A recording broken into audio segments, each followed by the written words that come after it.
of the Wright County Planning Commission of June 3rd. First thing on the agenda would be the meeting minutes of May 13th. Has everybody been able to go through them? And if so, do I have a motion for approval?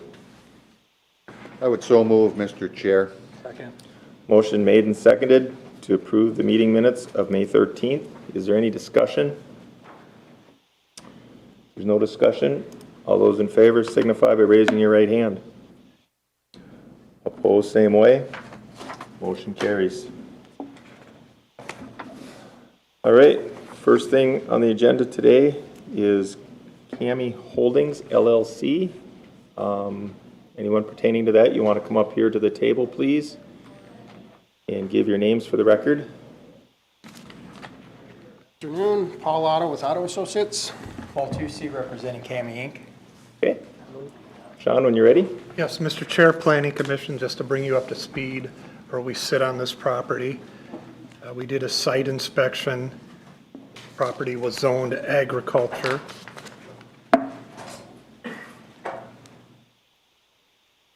At the previous hearing, and the county board approved the recommendation to rezone it to the PUD R2A. We left it last time as a concept plan and needing to continue the item for subdivision approval. So we needed the preliminary plat. The staff report lays out the preliminary plat and the house locations and some other submissions we've received since that time. Probably going to be a lot to discuss on how to develop this property. So staff did not make the assumption on how to write up any potential motion. So we don't have something formal at this time. We need to work our way through the plat layout. Okay. Thank you, Sean. Yep. Is there anything the applicant would like to add? Yeah, thank you, Mr. Chair. Yeah, there's a lot going on here. I mean, as you all know, we've got to take out buildings and all that. So we're comfortable with staff wanting to look through it some more. Could you speak up just a little bit? Yeah, I'm sorry. So there's a lot going on here with all the buildings and everything that we have to remove. We are comfortable with going through some of that with staff. I think there's some things here today we have to discuss to see what this board feels as far as house placement, looking at driveways, such like that.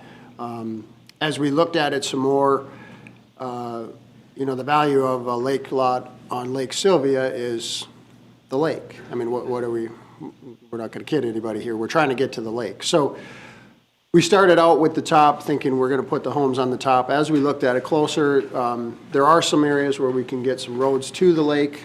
And I guess that's kind of what I'd like some direction from this board to see as we come forward with a fine-tuned plan on where we're at. We didn't talk about it a lot last time.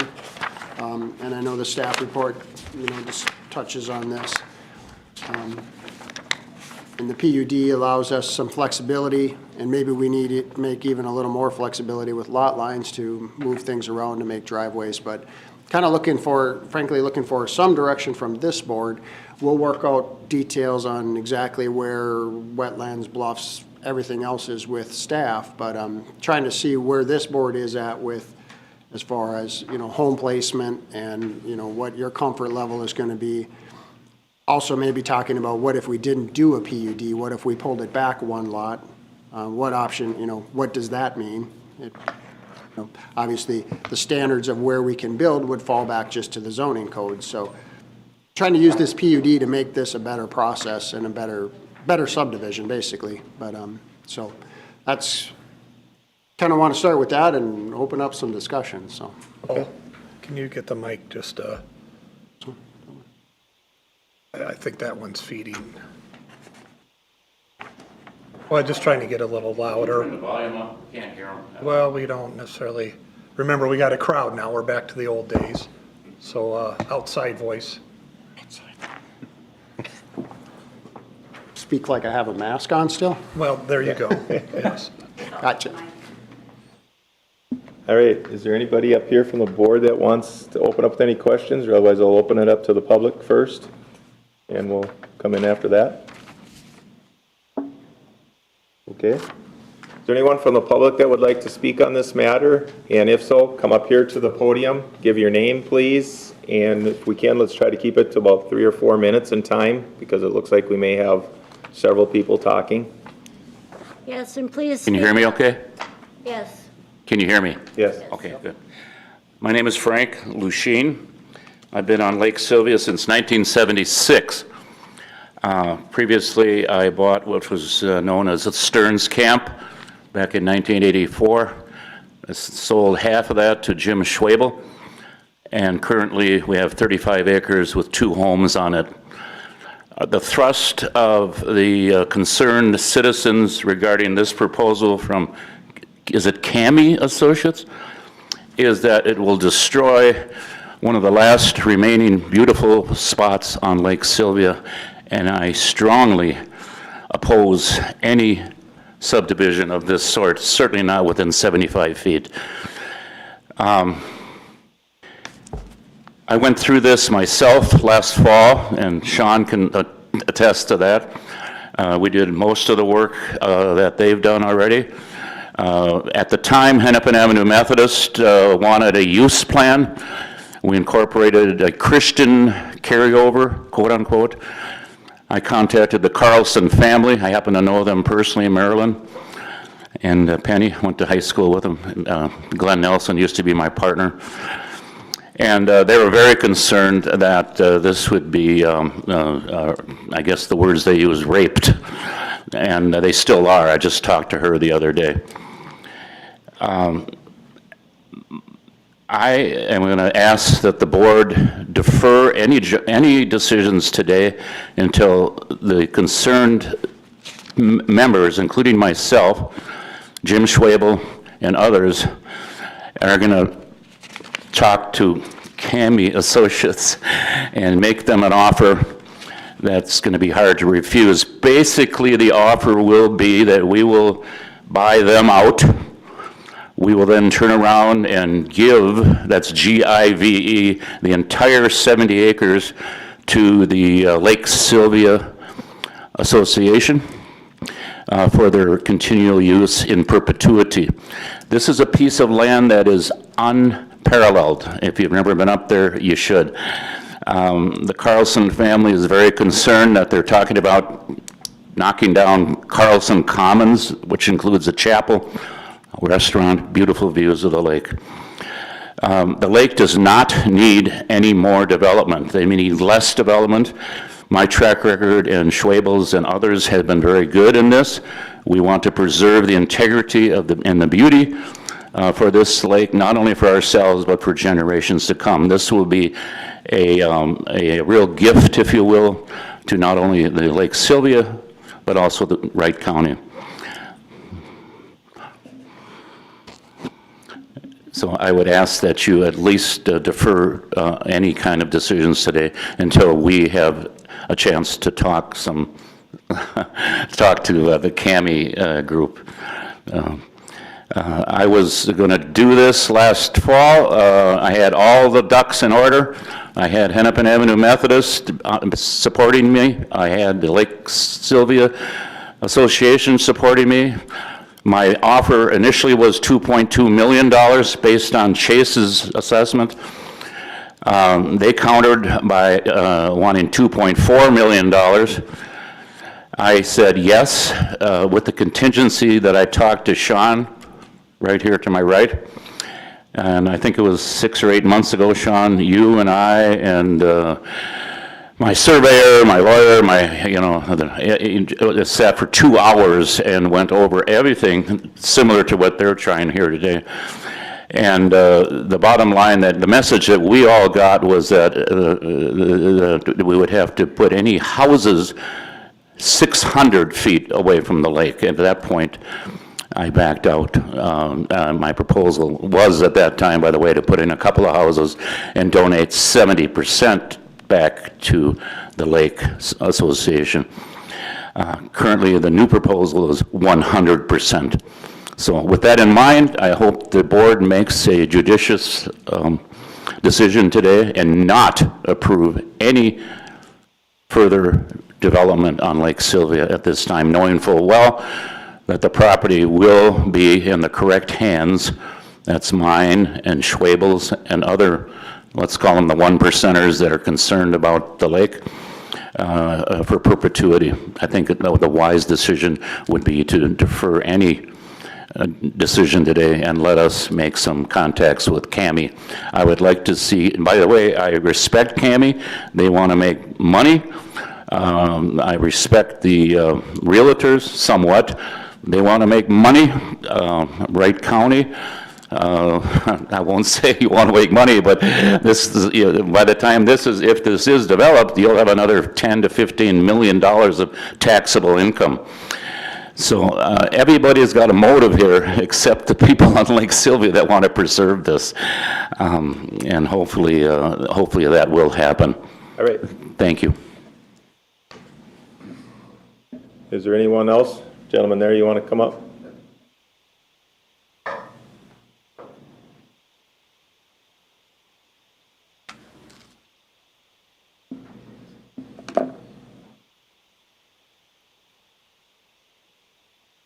Hi, my name is Russ Fortner, Fortner. I reside at 14763 77th Street, South Haven. And my concern is I am also the president of the GLSA, the Lake Association. I have not heard Frank's offer before today, but my concern is the trees and the shoreline that is being proposed. Back in January, I received a map and proposal from Steve Brueggemann of Oak Realty in Annandale, who is handling the sale of this for the church at this point. And he was talking that the lots facing the lake would be built back up on the bluff. The 200-foot frontage on the lake, all building sites on top of the bluff. And I am concerned that this would be, and I in turn sent out an email blast to all the members stating that this is what I have heard. And if anybody objected, to let me know. I had quite a few calls regarding the sites and the proposal, and just hearing that it had been sold, what was going on. And I told them what I had heard, that they would be built 600 feet back on the bluff and nothing down close to the shoreline, and that seemed to appease most members. Some were still not. They were concerned about the trees that would be removed and tore down, cut down. So anyway, now recently I have heard that there was a thought that they would bring the road in down in front of the bluff, and the sites would be 75 to 100 feet, which is acceptable by the county setbacks from the lake. Well, that's entirely different than what I have been told before for months, and I'd like to make the court aware of that. So at this point, I sent the idea out to everybody on the lake that I had heard that they were now changing their thought pattern. I received many calls and concern what was going on, and I said, well, basically this is a concept plan, but this is what I'm just trying to keep everybody in gear of what's going on. The most that I can tell you is that most people were not aware, myself included, like this was just sort of slipped in at the very end. And I don't like it, but if it is what it is, but I think that there's a lot of talk that needs to be going on about this as we go forward.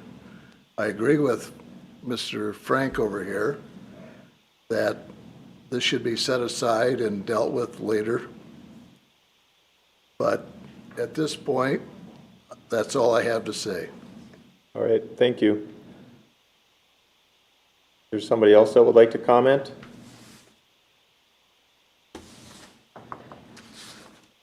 Give your name, please. Yeah, my name's Linda Reitz. I live in New Brighton, but I also own a property at 153 on 476th Street in South Haven. I'm speaking out against this property being split up into. Can you speak up a little? Sure. I'm speaking out against this property being split up into 8 parcels and developed. I spoke to Christine Austin at the Minnesota Department of Natural Resources recently, and she's in the area of conservation easements. And the DNR, if this property were not split up, the DNR would be very interested in purchasing a conservation easement on that property, or any portions of the property at least 20 acres in size. So this would mean they would pay the landowner approximately 50% of the value of the property, excluding the value of buildings.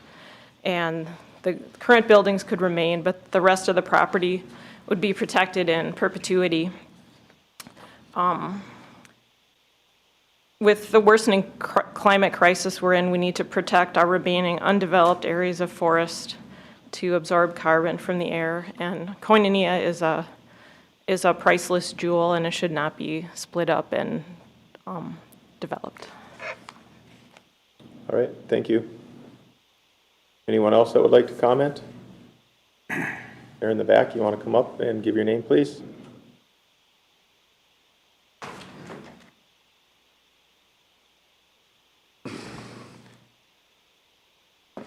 Yeah, hi, my name is Deb Iverson. I reside in Otsego, and we have a property since 1963, 15319 76th Street, neighbor. And we haven't had a lot of time to absorb this proposal. And Camp Koinonia is a golden jewel of our lake. And the one thing our lake doesn't need is any more development. We have enough development, we have enough destruction of wetlands and wildlife habitats. And I agree with Frank here that you should defer your decision. I think that Frank's proposal to purchase it and give the land to the GLSA is a great plan, because like I said, people use this land a lot. We go for hikes in there, and it's just a jewel of our lake. I just wanted to let you know that I agree with Frank to defer your decision until a different choice could be made. Thank you. All right, thank you. Is there anyone else that would like to speak on this?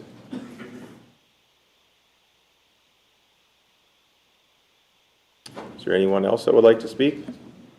Go ahead.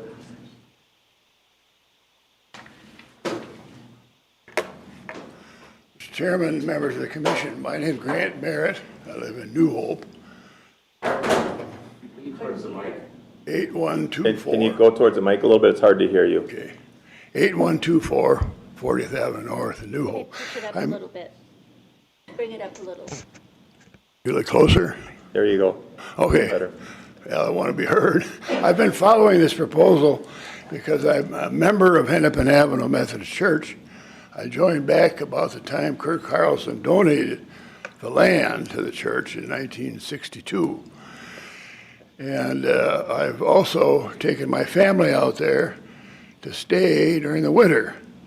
And I know that the buildings out there were built very solidly to withstand the winter temperatures, and we had a great weekend late in the 70s. In fact, it was shortly after I left the Pollution Control Agency.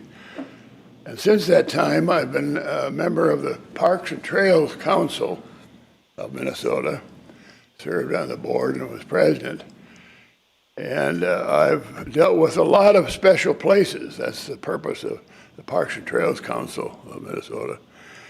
And this certainly qualifies in my mind.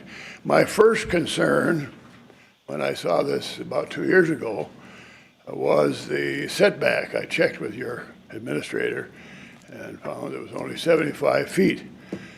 And then the proposal, as I understand it, is for 6 large homes along the shoreline.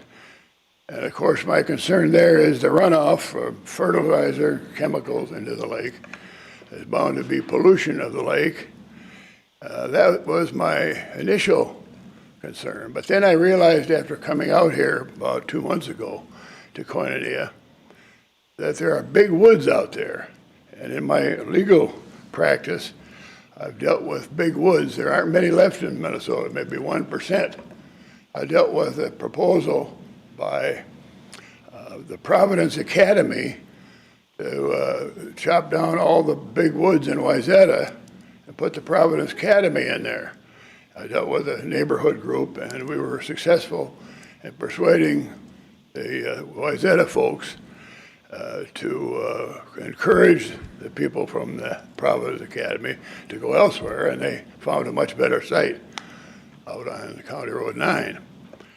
So I'm concerned about those big woods. I've been out a long time ago to the Wolfsfeld woods, and there's some down left down at Nurstrand, but there aren't many left. So it's my understanding that this developer, Cami, would take down some percentage of those big woods. And there are a number of them that are up the bluff that I saw, which would be probably where some of the homes are, or at least the backyards for the homes. So to me, this is a kind of a property that ought to be preserved. I think the retreats in Minnesota will be popular again with the pandemic over. And those buildings with the chapel and the dining room are very attractive, and I think that that's an advantage for your Lake Sylvia. And so to me, it's an unwise development, and I urge you to deny this request and see whether much better purpose can be served with that property. It should be preserved, and I think that there's much better ways to handle it. The church never did reach out to the Nature Conservancy or the Trust for Public Land or Minnesota Land Trust or anybody like that. They just sought a buyer, and I think that's unfortunate. So thanks for the chance to be here, and we can succeed in preserving this property. Great, thank you. Thank you. Anyone else that would like to comment? Or anyone else that would like to comment? If not, we'll bring it back up here, and I guess I'll give the applicant a chance to comment on anything that was brought up and how you'd like to proceed, or with some of the new developments. Sure. Thank you, Mr. Chair. So, yeah, obviously we didn't know about an offer coming in or whatever. I don't know if that makes a difference for my client or not, but I guess I would like to proceed here today as if that wasn't on the table, because we don't know what's going to happen with that. So, and if it has to be continued, it has to be continued. But I would still like to have the discussion about what we're doing. Sorry, Jan. As far as the buildable area, I sent to staff a buildable area thing with red on it that would show what would be buildable on these parcels. And that's per the state, or per the Wright County zoning code. We had shown a 100-foot setback. Maybe that's wrong. Is it 75? Our plan shows a 100-foot setback, and I think my client's fine with that, even if it is 75. Most of the homes, really only 2 of the homes, 5 and 6, are down near that 100-foot setback, and mostly that's because we're at the bottom of the hill. 5 and 6, we'd like to try to use the 2 trails coming down in there. And, you know, just to remind everybody that this board did look at the rezoning, and you thought this was a place to have lots. So in my opinion, we've kind of gotten past that, and now we're looking at, you know, what makes the most sense with the configuration. This configuration is still the same configuration that you reviewed and recommended approval for rezoning. So that's why I say I think the discussion comes down to where are the homes on the lots, what makes the most sense, you know, in the respect of preserving nature, also usability of the land by the property owners. You know, there's some discussion of big woods. I would kind of argue, yeah, there might be some remnants of big woods, but, I mean, we've got a church camp in the middle of the big woods. So, you know, when you start mowing your lawn and everything else, I don't know that that's really what is meant by big woods. I'm not an expert on big woods, and I'm not going to argue either way. There probably are some remnant trees in that, but, you know, what people have been running around in there for years and years and years, and I don't know how long the property was on the market, you know, so all these opportunities to purchase it and do different things.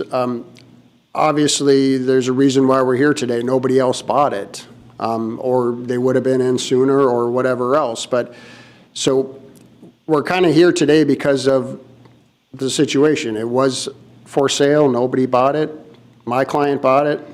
Now we're into this. So all of the what ifs, it could have been this, could have been that.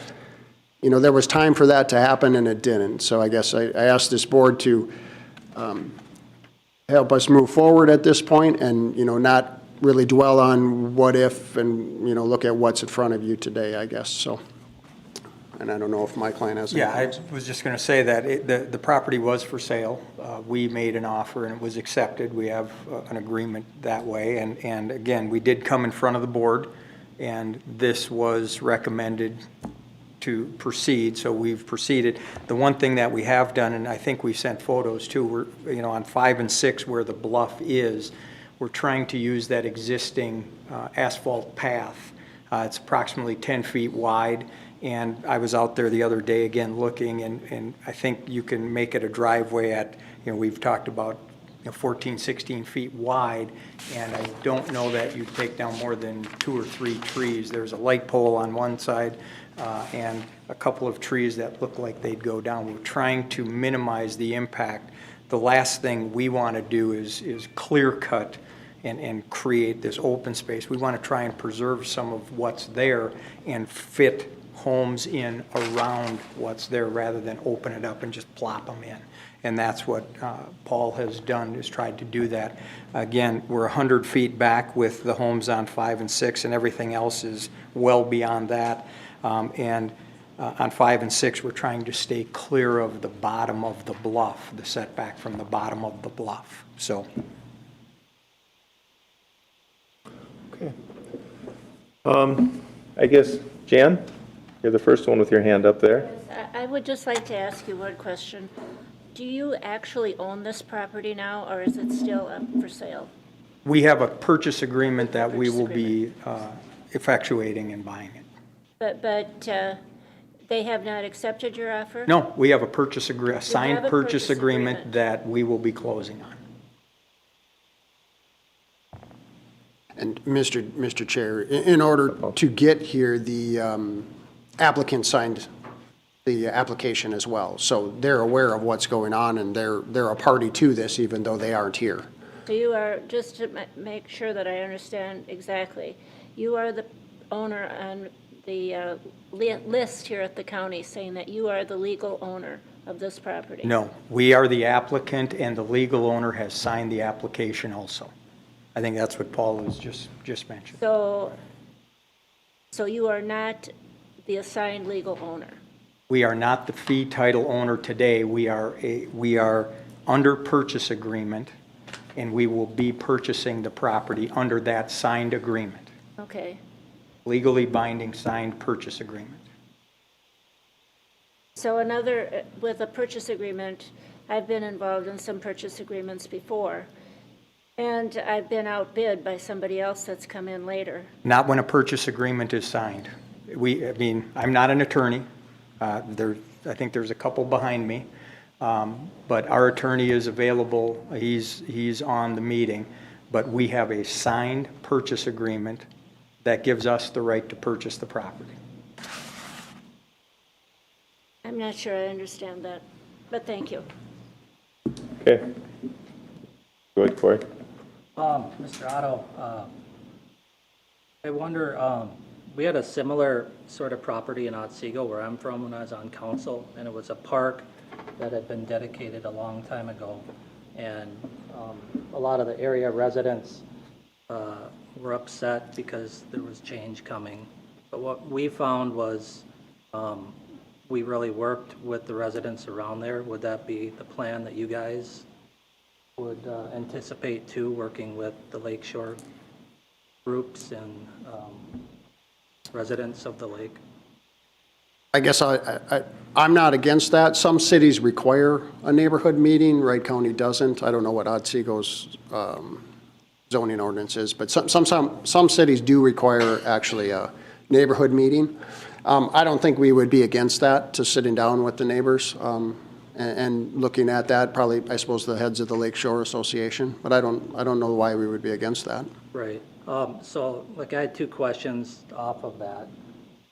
So in Otsego, so we had some of the oldest trees in Wright County, but a lot of them were cottonwood trees, and those get really hollow and dangerous at some point. So we ended up taking down a few of those. Do you know what the typical species of trees are out that way? I don't, other than I drove in the driveway. I didn't really pay a lot of attention to what type of trees. Somebody here can probably tell us, but I'm assuming oaks if they're saying big woods, but that's ash and oak out there? Okay. And I guess my third question is, has there been any kind of a study on water runoff, like the gentleman was mentioning, as far as pollution? Yes. Our plans incorporate in stormwater management. So we have 2 infiltration basins on the property. They are mostly handling the road. We are doing what you'd call a super treatment. So our 2 infiltration basins on the road are handling the hard cover for the entire site.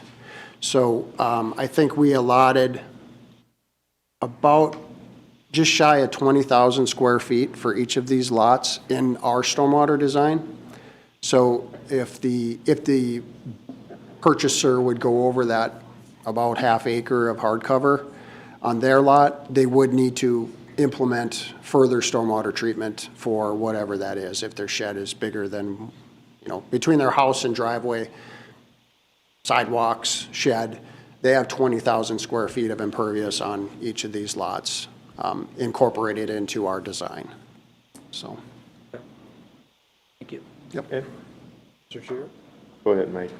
Thanks, Mr. Chair. Well, I just want to sum up a little bit what we've heard for those that have spoke, and I guess our main cause is for our applicants here. That's why we're here. You came with a proposal to address the business proposals.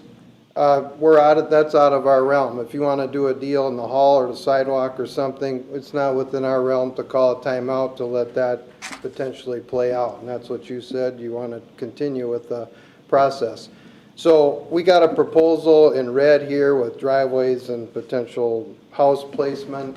We have staff concern with the late notice of the plan that they feel like they need more time to review it. You're mentioning it, seeing where we're at with the positioning. I see our job here is to, you come and make your case with your proposal and not us to kind of help you walk through it and come up with an acceptable plan. So I don't really want to, I guess it's up to you. If you want us to try and weigh in and rule on what you've submitted so far, we can do that. Otherwise, we have staff kind of thinking that they need more time to review, and then we defer or continue until that is done. But I guess my thought is I'm not having a back and forth to say, well, we don't like this part, but if you come back with this part, then we maybe like that. I don't feel like that's going to be our role here. But that's my thought, just summing up what I've heard so far, and then it'll probably come back to you as far as what direction you want it to go also. Thank you. Chair. Dan? Thank you, Mr. Mike Ketchmark. I appreciate that comment. I have a couple questions, and first of all, a comment before the questions. No, this would be a question. Where did the 600 feet setback come from? That's the first I ever heard of this. Where did that 600 feet come from that we heard testimony from? Excuse me? Well, hey. Excuse me? In our packets, I don't see anything referring to that. Okay, Sean? I can assume it's from the assumption that if the houses were going to be built at the top of the bluff, which was the indication all along, that would be approximately 600 feet from the lake. It's not a standard, it's not a requirement. It was the implication of developing the property in this way, doing a new township road that far from the lake and having bluff conditions and severe slopes between the lake and the road, that you would avoid the number of issues we'll discuss at some point by building at the top, not necessarily a requirement. That answer your question, Dan?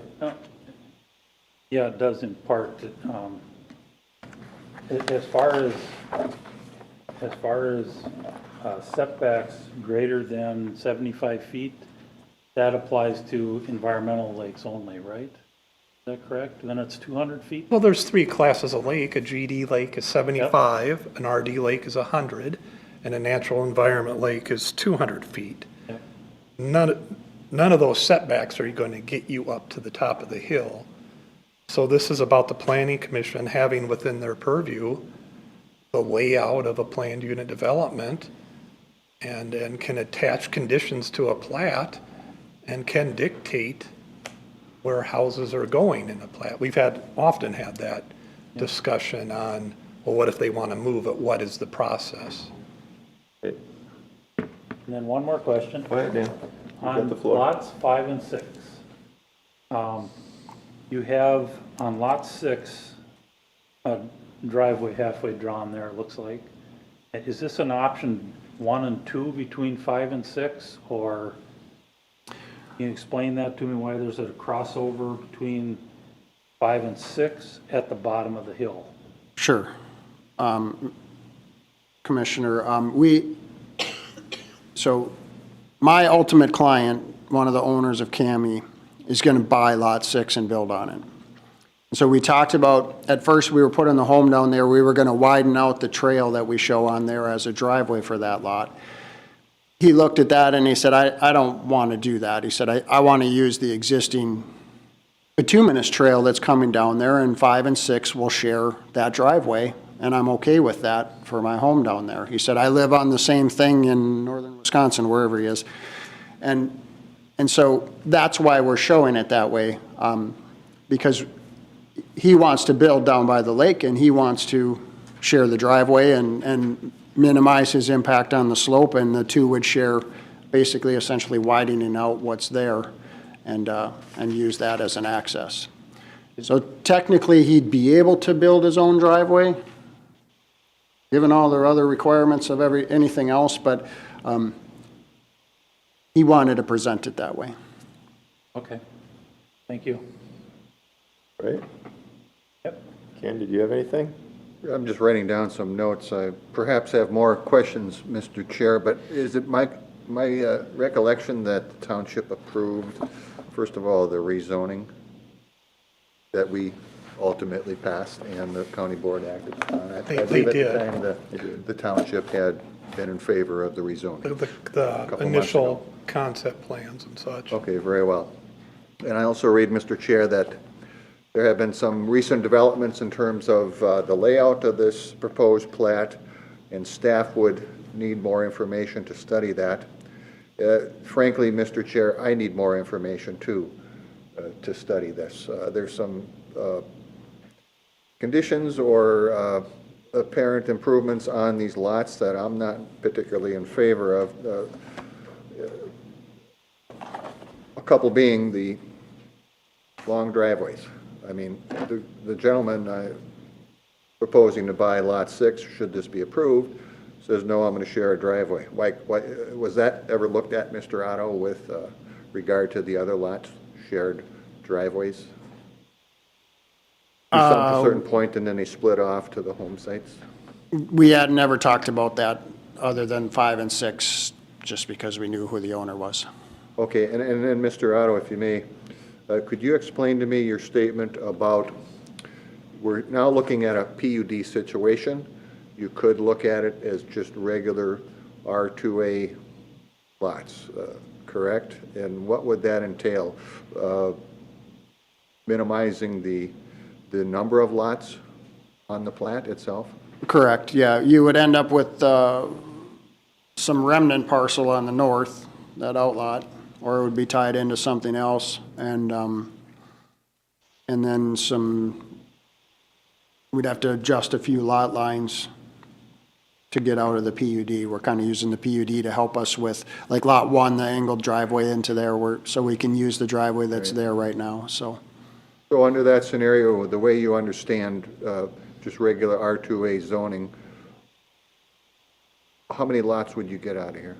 We'd get 5 for sure. 6 would be, we'd have to look at if 6 or not.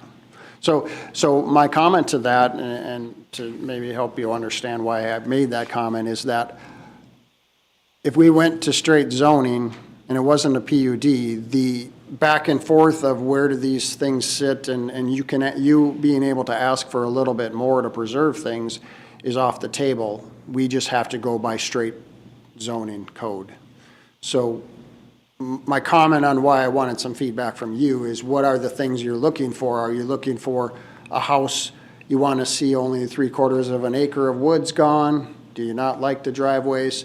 Because if we went back to 5 lots, you guys wouldn't get to decide anything on this project. It would be staff, we would, unless they needed a conditional use. Well, yeah, I would argue differently, but I guess I'll let Paul finish. Yeah, perhaps. so unless they were going over and above on grading or things like that, but if they were just coming in for a standard building permit, they're gonna just need to meet the requirements.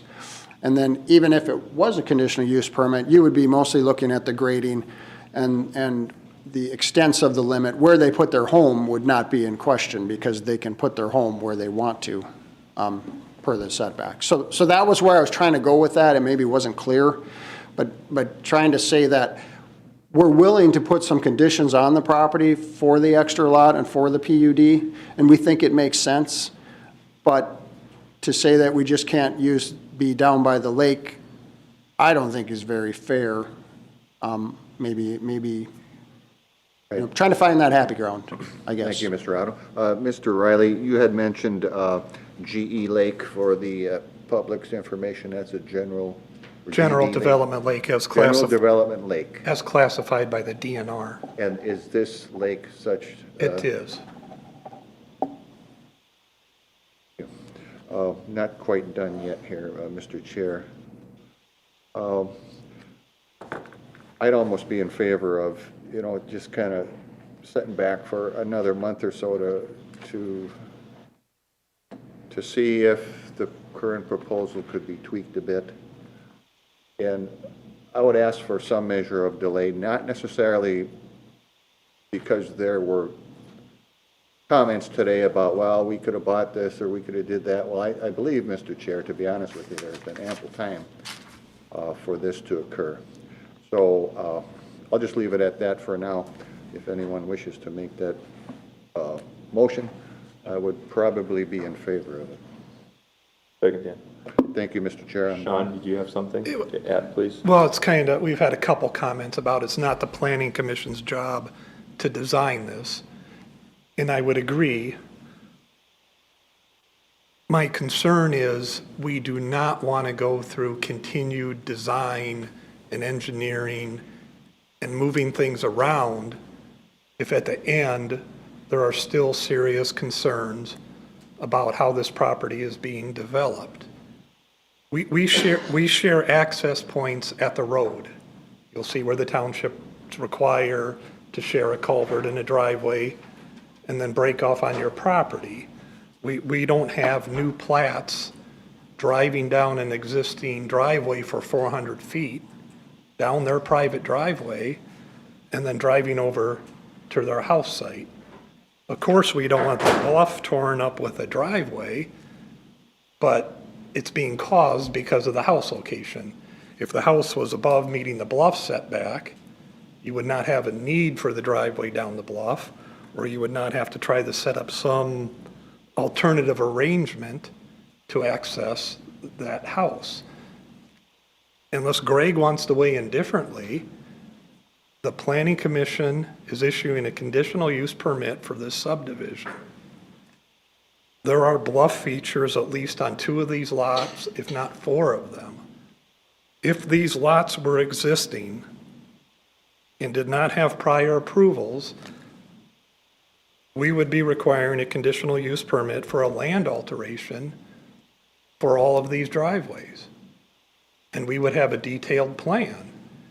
And it would be within your authority to approve, deny, or modify that conditional use permit request. That hasn't necessarily been applied for in this case, or described, engineered, and detailed. So I don't want the planning commission feeling they have to design this, but this is almost what comes first.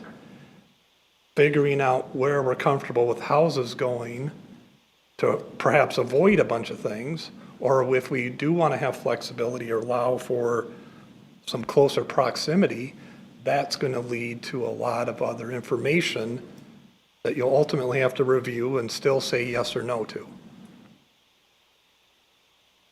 Okay, thank you, Sean. Dan, did you have something to add? I had a question for Commissioner Felder. When you said that you wanted them to tweak the plan a little bit, what did you mean by that? Well, first of all, I was under the impression too, Commissioner, that those home sites would be further back. And where that information come from, I can't recall. Thirdly, or secondly, I should say, the driveways. I mean, yes, I understand what Sean's saying. They drive onto their own private driveway.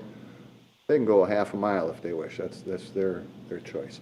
My concern in this property, when we looked at it, was the woods, you know, the wetlands, the setback. And opposing that is what Mr. Otto explained, that when you buy lakeshore, or you want to build a home, it's for the lake, not set back. And I understand that too. But that's kind of what my gist was, is that, Commissioner, is that I'd like to see something that preserves as many trees as you can and keeps the neighborhood as uniform as we can without a lot of disruption. And that's kind of it. I mean, they're not earth-shattering conditions I'm looking at, Commissioner, but I don't know. I don't really care for it the way it looks now, and that doesn't mean I couldn't support it, because I think all the requirements have been met for the most part. I'm concerned about trees, and Mr. Otto, you recall, I think I brought up that issue a couple months ago about the Big Woods situation. So if this thing can be designed in a manner which has the least impact on the woods, on the wetlands, and the neighborhood, that's kind of what I'd like to see. Make sense? Mr. Chair. Somewhat, thank you. All right, I guess, just a second, Jen. I guess I'd like to say a little bit of my thoughts on it. I also, as the board knows, I sit on the Board of Adjustments. And when we went out and looked at this property and what's being proposed here, I see lots of potential challenges that the Board of Adjustments have had to deal with on Lake Sylvia and on different things there. And I'm not against the house sites being down by the lake. You have those rights.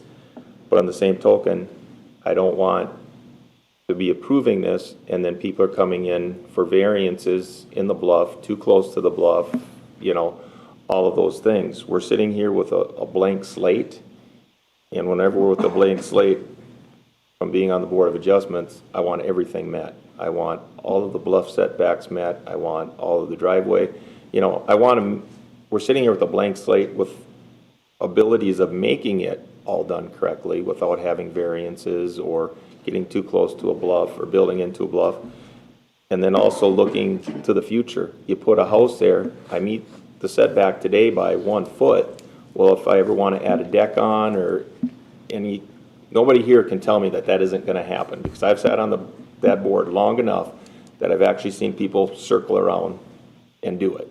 So it happens. And I guess when we're sitting here with a blank slate and we can meet all these things, meet bluff setbacks, meet it all, you know, then I'm I'm in for it. But I want to see that, and right now, I don't see that. So I mean, a continuance on my portion, I'd be for it too, because I want to see that we can meet all these things, and if we can, you know, it's your property, you have that right to do that, as long as we can meet our criterias for what is required. Ann? Thank you, Mr. Chair. I agree with the questions that have been asked, and I agree with the comments from a member of the Board of Adjustments of Appeal. I do, however, think that what we're being asked to do by Mr. Otto and the county corporation is in fact sort of I want to beat the ordinance sort of thing, where you have gotten approval for one thing, and now you're coming back and you're saying, well, we just want to do it this way.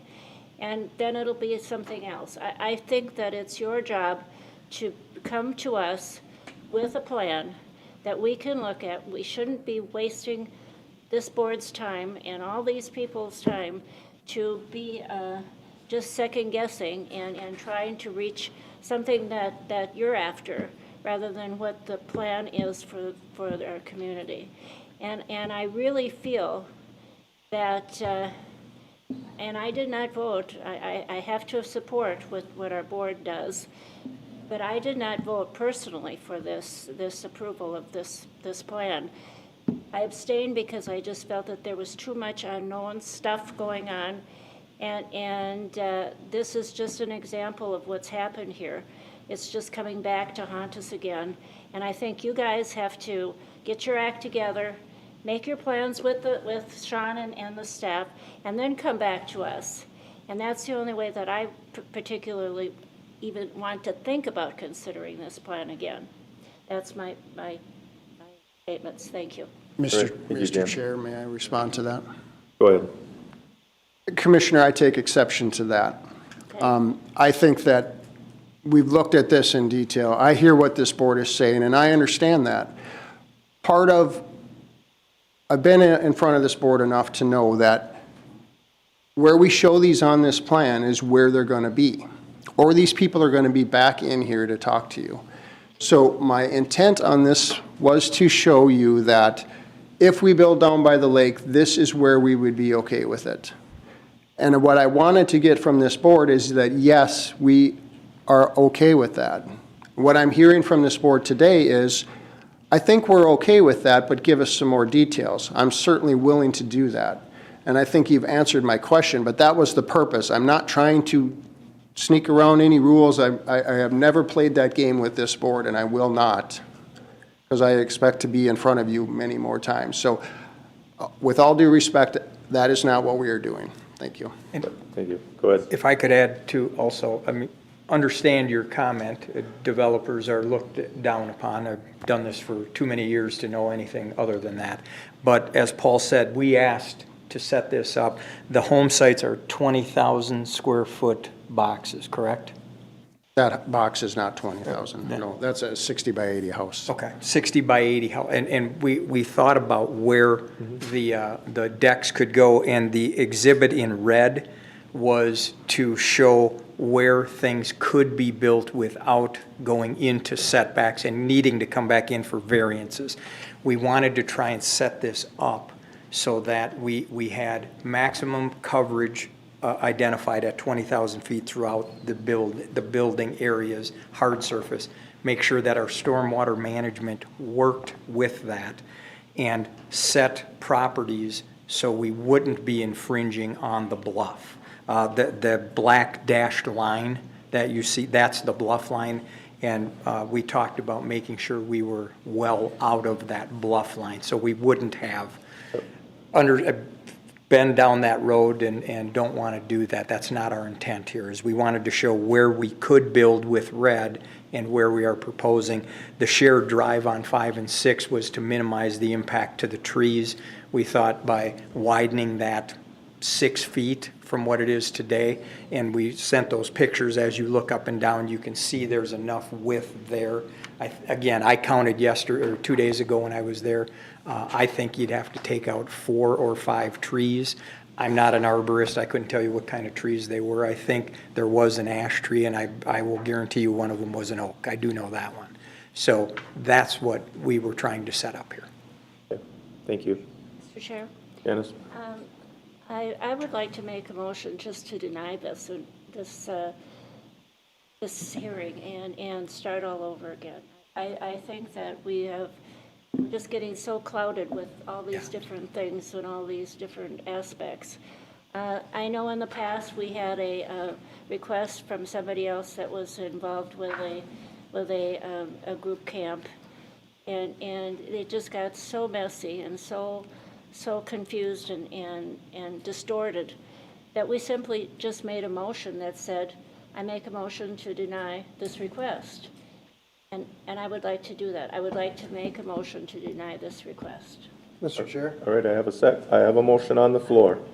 I have to have a Mr. second Chair, if I to could. continue, or it dies for Mr. Chair. a last. Mr. Chair, Greg's trying to. Greg, go ahead. Mr. Chair, if I could, if you're looking to make a motion to deny, it should really be one to direct the county attorney to draft findings consistent with denial to bring back at the next hearing, and then to also close the public hearing. Okay, I would agree to that. Okay, I have a motion to request findings for denial and continue till next month's meeting. Jen? Okay, do I have a second?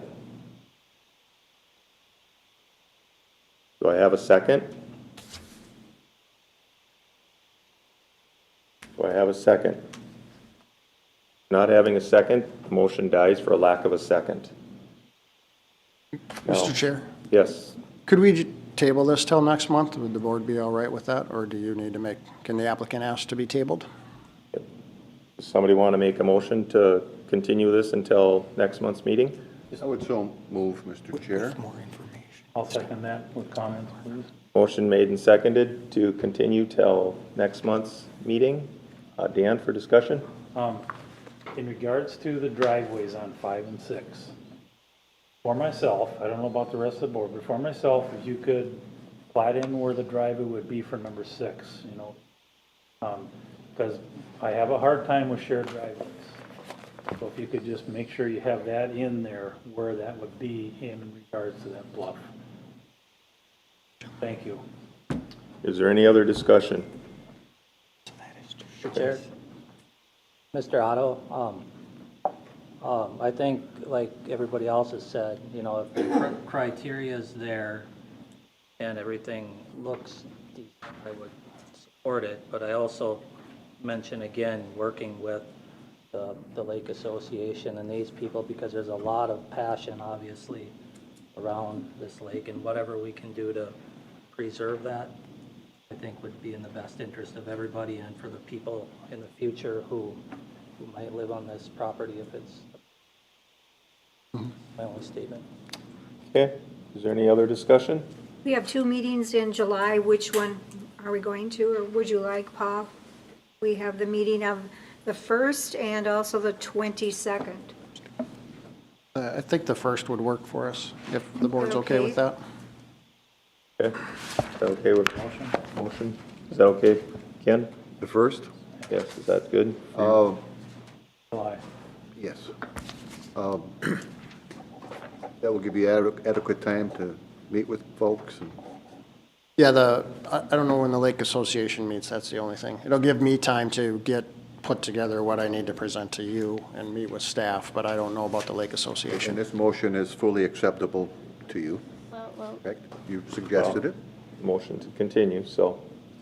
could we just continue it until July 27th? I'm okay with the second. First or second? First, that's what your Okay. motion is, right? Ken is with the first? Okay with I'm that? okay with that. Okay, All right. is there any other discussion? I would just like to have it continued until the 27th, Okay. so I could be here. Well, right It's the now, 22nd, actually, Jan. 22nd, yeah. we have a motion for the 1st. That's the way the motion's been made and seconded, so we'll have to vote on that first, see how that goes. Is there any other discussion? If not, we'll have a roll call vote, and we'll start down there with Janice. No. Ketchmark votes yes. Tanner votes yes. Felder, yes. Dan, yes. Dan, yes. Motion carries. We'll continue this until the next meeting on the 1st. Thank you. All right, thank you.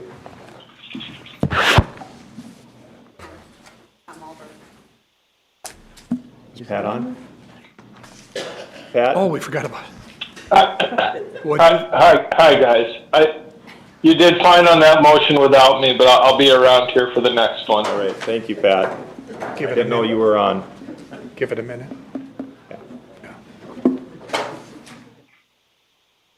Take a break. Let me go through the next one real quick.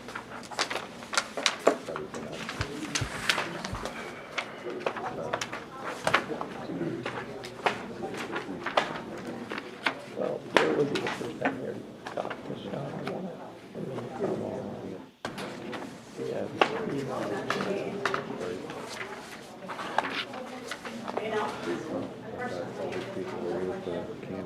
He was not. Never saw you before. Oh, yeah.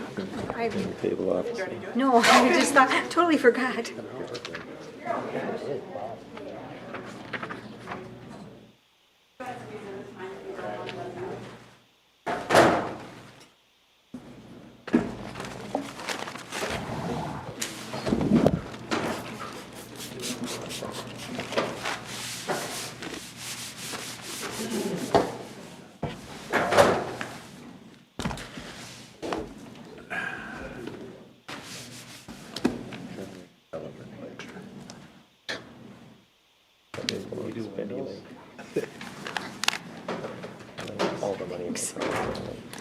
All right, number 2 on the agenda is Justin Dooley.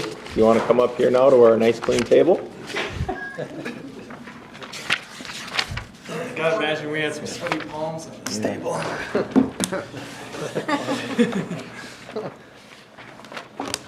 All right, do you want to give your name, please, for the record? Yep. Hi, my name is Justin Dooley. I am the owner of Fountain Hill Winery located at 731 County Road 30 Southeast, Delano, Minnesota. Right, Sean, when you're ready. Yes, Mr. Chair, Planning Commission, if you recall, we continued this from the last meeting. There was a bit of discussion on changing of plans. So we notified again, you can read on the top, we did a new notification allowing some flexibility, the previous request, and then potentially the new request to do this in an existing building / remodel. I think I'm just going to turn it right over to Mr. Dooley to describe the request on the project. Okay. You want to take it from there? Yep, thank you, Mr. Chair. As our previous meeting went a couple months ago, I explained my concern as to the high cost of labor and materials that has happened over the past few months, and I've since tabled or postponed the expansion of the tasting room. So my request here today is just to put the oven inside the back side of the room where we currently do, I guess you can call it a soft prep of meat and cheese trays, charcuterie boards for our clientele. I've been in contact with the Minnesota Department of Agriculture, who would be the individuals overseeing this remodel, and they are 100% fine with it. There are some small tweaks that I'll have to make to the back side of the tasting room, but as far as any sort of hood systems or anything that would need to be a full commercial kitchen to cook anything other than wood-fired pizzas, that is not necessary at this time unless the board requests that I do something differently with that. Okay. Is there anyone from the public here that would like to comment on this guys aren't here for me. Unless you brought pizza. All right, they're all quiet. So we'll start up here. Is there any comments here from the board, or what would the board like to proceed with? Mr. Chair? Like, Just to reflect back, Township gave approval, that's in the packet, no negative comments that I saw from the public, and I'm ready to make a motion to approve an amendment to the existing commercial AG tourism CUP to allow for limited food prep in the existing tasting room or the newly constructed building to include the installation of a pizza oven with the condition permits from the appropriate agencies, including a building permit from office, are obtained. I'll second. Or whoever. motion made and seconded, and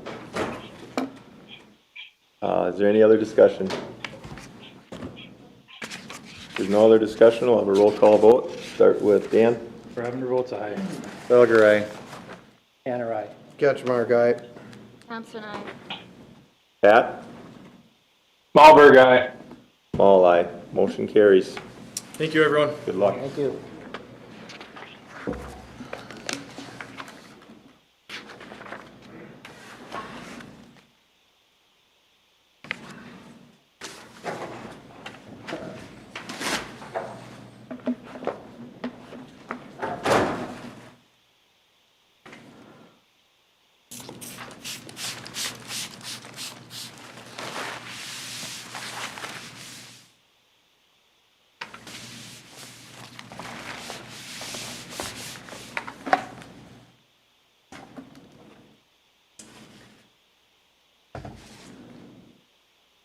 Great. Number 3 is Anthony Ringerborger.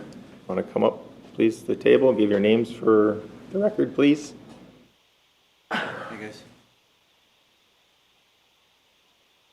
I'm Tony Rieger-Bohr, 11988 Jarvis Avenue Northwest, Annandale. Adam Rieger-Bohr, same address. All right, Sean? Yes, Mr. Chair, this item was continued for a site inspection. To remind the board, it's in the, it's zoned agriculture. It's in the land use plan as agriculture. We had a discussion at the last meeting and took public testimony. The staff report pretty much remains unchanged from the first first meeting, other than you've conducted a site inspection. Okay. Is there anything you'd like to add? No, just to apologize, we had a family vacation that week, and I don't know how it went. I didn't get to meet with you. I don't know if you were expecting to meet with us when you came out. We met out on the road out there and, yeah, looked the property over. We didn't go on the property or out by your house or anything like that. But we just That's stayed out at the kind of what road. I expected, so I didn't know how important it was for us to be there, so I didn't mention about the vacation, but we'll get back. You speak up, sir. When you Yeah. speak. Thank Yep, you. sorry about that. Okay. Is there any questions here from the board? Or otherwise I'll open it up to the public if there's any public comment first. If not, is there anybody that would like to speak on this matter? If so, please come up to the podium and give your name. Up here, please.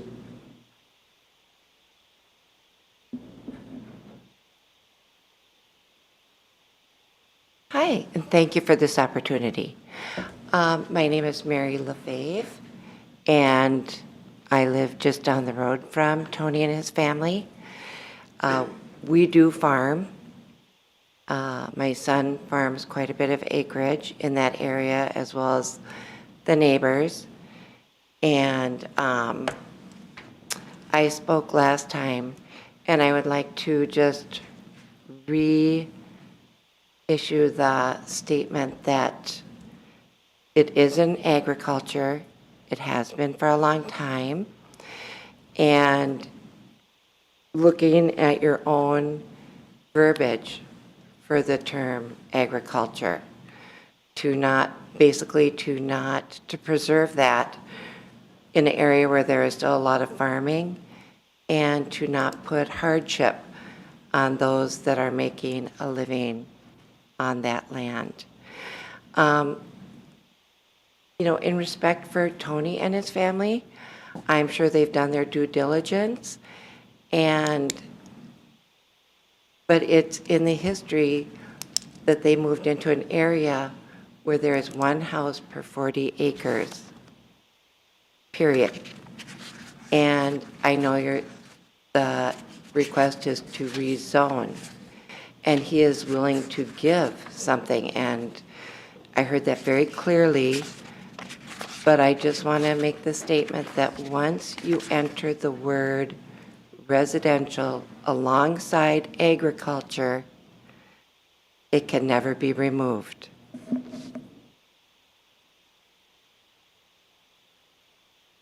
It is agriculture for a purpose, and once it is ag-res, even if you get a give this time, it sets that precedence, and it can never be taken out. We have no control from there. You will not always sit on the board. We hope to have family. We have been, this is third generation that is farming, and many of the farms around us go even further than that. We are in it for the long term. And so to ask you to stick to what you have now, it is not in, I don't believe the cycle to go out and relook at land use at the moment, you know, where you've done deep studies and surrounding areas, to just plop a house in on an extra house in an area that does not have more than 40 acres goes against what has been written. So, and also to the fact that just in my old age and wisdom, and I'm sure with a lot of yours, this young man has hopefully a beautiful future going on, but just starting out, how many of us has stayed in the same place? This could change a lot of lives, and then family or career could take him away from that, and then what? It's sold. So I understand his wanting to stay close to his parents, and they have a beautiful, beautiful spot. But the fact remains, they moved into an agriculture area where any of the buildings on that road, there is a cluster of houses up not too far, kitty corner from our place, that were built in a cluster, but the parents had a 120-acre farm. So 2 of their children out of 8 got to pick a spot, and they did it in the cluster in front of a swamp area that was not, you know, it was very narrow, and part of it could have been agriculture, but it was not connected to the larger part of the agriculture area. So I guess that being said, it's once you add the word residential, people could come in and say, but you did it for them because they wanted it. It's just because they wanted it that way. And the rest of us grew up knowing that that wasn't a thing and respecting the rules. And because that is this board's wordage, or has been kept and preserved that way, I would like you to think very carefully about the livelihoods that will be changed. You know, I just read in the newspaper of something going on. Unfortunately, there was a business when people that moved, or that had lived there, and the guy's business got bigger, but it was bothering the babies at 5:30. We have heavy equipment going all night, some different seasons, spring and fall. It's a thing. We haul manure. We spread manure. There are trucks going up and down the road. So it's a reality. It's part of who we are. We've always tried to be respectful with that, but there are times that people know that that's the way it is. And you're not going to make everybody happy. Okay. We know then saying no to somebody, you're going to be saying yes to somebody and vice versa. So. All right. Thank you. Thank you for your time. Thank you very much. All right. Is there anyone else that would like to comment? Go ahead. You want to come up to the podium here and give your name, please?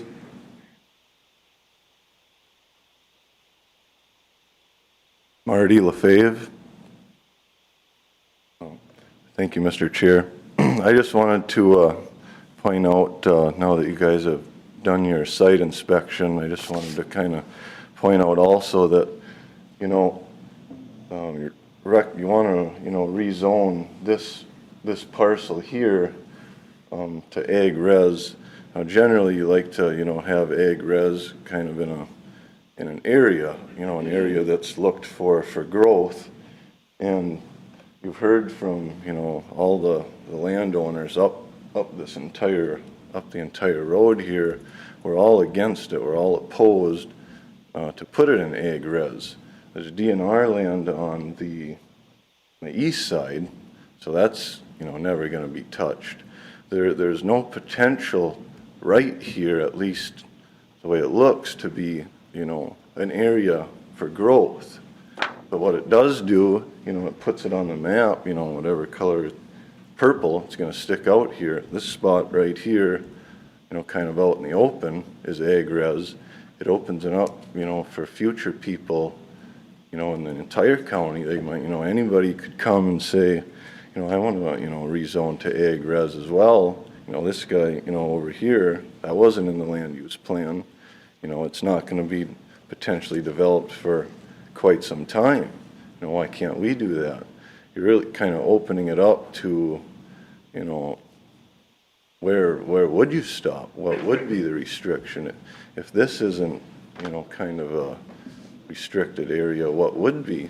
You know, I don't see, you know, where the limits would be after this. And I think, you know what, I farm, you know, and you just like to see, I realize there's going to be growth in the county, you know, it's just a fact. But you have to, I think there needs to be some studies or, you know, research, where does this need to be, not just, you know, picking, you know, everyone that comes in, you know, well, I'd like to do it, okay, they can do it, you know, we got to kind of, there should be a plan, well, there is a plan, but, you know, stick to the plan. There are exceptions, I'm not denying that either, but I don't believe that this is a good exception, because agriculture is still a big part of the county, and you know, it needs to coexist with the growth, and that's why we do, you know, the plan for what we do, I believe. So I just really be, you know, like you say, reiterate, kind of be careful what, you know, you do now, because like Mary said there, it's just a stepping stone, and where does it stop? So it really, I mean, like as far as Tony there, you know, we're neighbors, and if he could put a house on there without rezoning it, I wouldn't have a problem. But it's the rezoning. It's just gonna, I don't like that. So thank you for your time. Great, thank you. Gentleman there in the back, you want to come up, please, and give your name? I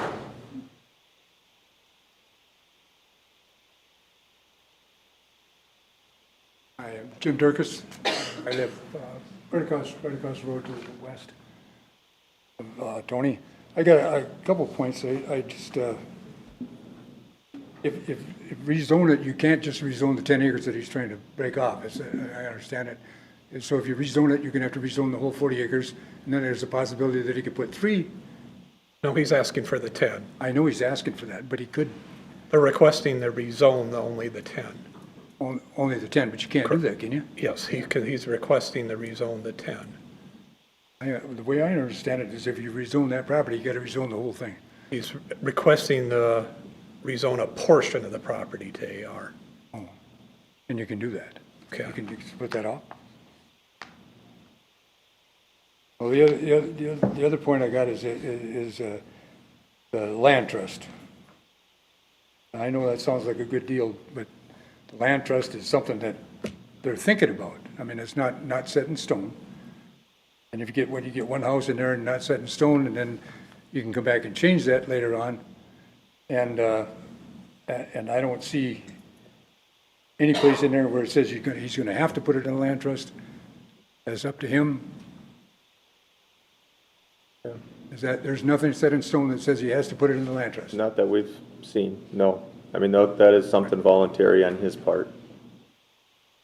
But the only thing I'm looking at is a little bit of history here. I got, the last time when they had a conditional use permit for when he built a new house, that went on for 7 years without complying with that. And then right at last, there was a change in it, and then they wanted 4 more houses in there besides the old house that wasn't torn down, and then besides his new house. So that would end up be 6 houses on that property. Some of that had to do with Corinna Township because it's under their planning and zoning, so that didn't necessarily come through here, Sean. No, it didn't come through here, no. Yeah, it would have been through Corinna. Yeah. So that's something that we don't deal with. We're just here because this is Corinna Township. The only thing with I'm the trying to rezoning. do is to set the, the stage for, if it took 7 years to comply with the other, how long is it gonna take to put it in the land trust? I don't see that happening.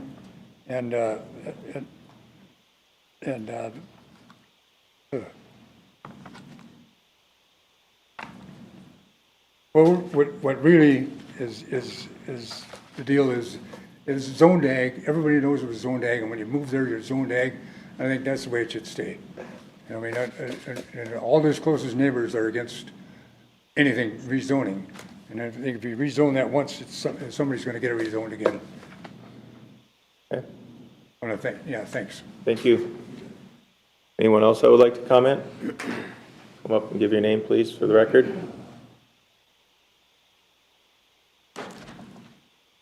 Hi, my name is Danielle Lefebvre, and I live just down the road from them as well. So kind of picking back off of listening both conversations with previous people, I kind of just wanted to point out 2 points to each. So one, with the main thing I'm against is the rezoning part. I'm not against another house necessarily. If it was, they could build another house, maybe they have a little more land or whatever, and could put the house on that land and not rezone it, I'd say whatever, go for it. But when you do rezone, you're kind of, like everyone said, you're setting a new precedence to opening that up, and then people can see that that is there now. And I'm not saying that that would cause a huge issue in the next 5 years, but down the road, I do plan living in my home the rest of my life and continuing to raise my children there. And my husband farms, and my in-laws farm, and we actually just sold a home that borders our property at the end of Jarvis Avenue, and they also truck and have semis. So now, say hypothetically, you rezone this, opens up the door, more people want to start doing the same thing, it continues to get approved. What happens to our roads? Are they gonna start getting tarred? Are there gonna start being noise ordinances, weight limits with our trucks coming in and out, people trying to limit the times we can go in and out with those trucks? That changes a lot of people's livelihoods. It also changes the agricultural land and the area that we're in. I understand that the area we're in is very desirable because it is far enough away from some cities and some towns, so you're kind of out in that country, but that's the point. That's why it's agricultural. We're out in the country. You don't move out there and buy those type of properties to start splitting them off and rezoning them. I do feel for them because, I understand it's a family and a sentimental type of a reason, also building this home on his property, and that's why they needed to rezone it to build the home. But I also think an alternative too is that there have been many properties in that area, including the one just a couple houses down from Tony's home. We just sold a property there. There have been opportunities to purchase properties close to his parents. And if it is, maybe the reason that they want his property specifically, I don't know that I can really say much on that other than, pass down the home down in the future, maybe. But it does come back to the fact that this land is supposed to stay agricultural, and all the land around it is agricultural. I understand that around Sugar Lake, that is more developed type land, but that is because it's around a lake. We're out in the middle of fields here. So I really like to see it stay the way it is, so it doesn't change the land layout, doesn't change the way the development happens out there in the next so many years. I do think that's why you guys have a plan every so many years to relook at where development should and shouldn't go. And there's a purpose you guys put that there in place, and I think it should be stuck to. Right, thank you. Yeah. Is there anyone else that would like to comment on this? Anyone else that would like to comment on this? I don't know if you're coming back to me or not. Yep, I'll give you a response. There's nobody else that would like to respond. I would like the board to know, and I talked with Greg, the attorney, on this, just so it is known that my daughter married into the LaFave family. I do not farm with Marty. I do not have anything financial interest or anything like that, but I do want it known that it is my daughter that married into the LaFave family. Full disclosure.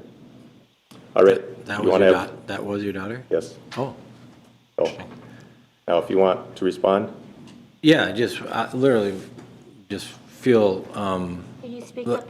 yeah, I just feel like they need to know, my neighbors, that I respect their opinion on this. I mean, I'm not trying to do this to create growth and lose what I have. I moved out to 40 and I respect what they're saying. I knew there was 40. I've also been there. I mean, I knew there was 1 per 40 when I came out. I've also been there 25 years. So I know, 27 years, sorry, you're 27. He was born in that house. And so I know things change, and that first iteration that we had that Jim spoke of, I don't know where 6 came from, but yeah, it was an attempt to try to get those lots for my kids so that I had those set aside. And then, so that was what that was all about back then.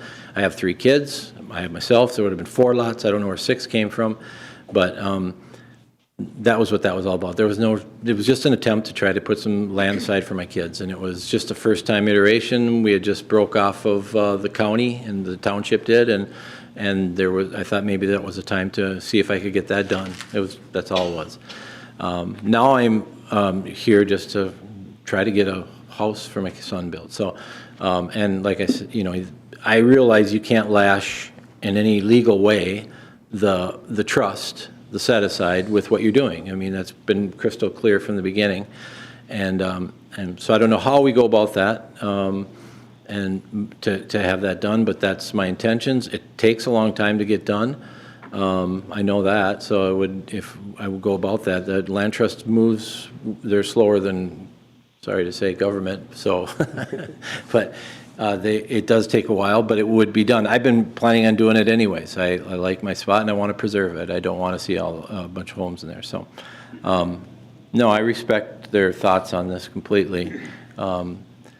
Sometimes you just fall into a place where you want something for yourself, and it kind of falls outside the parameters of where things are, and so you have to come in front of people like you to have it taken care of, and it goes against what other people want. But that's why I'm here. I'm just trying to get that variance, trying to make this happen. So. Great, thank you. Is there any comment? Go ahead.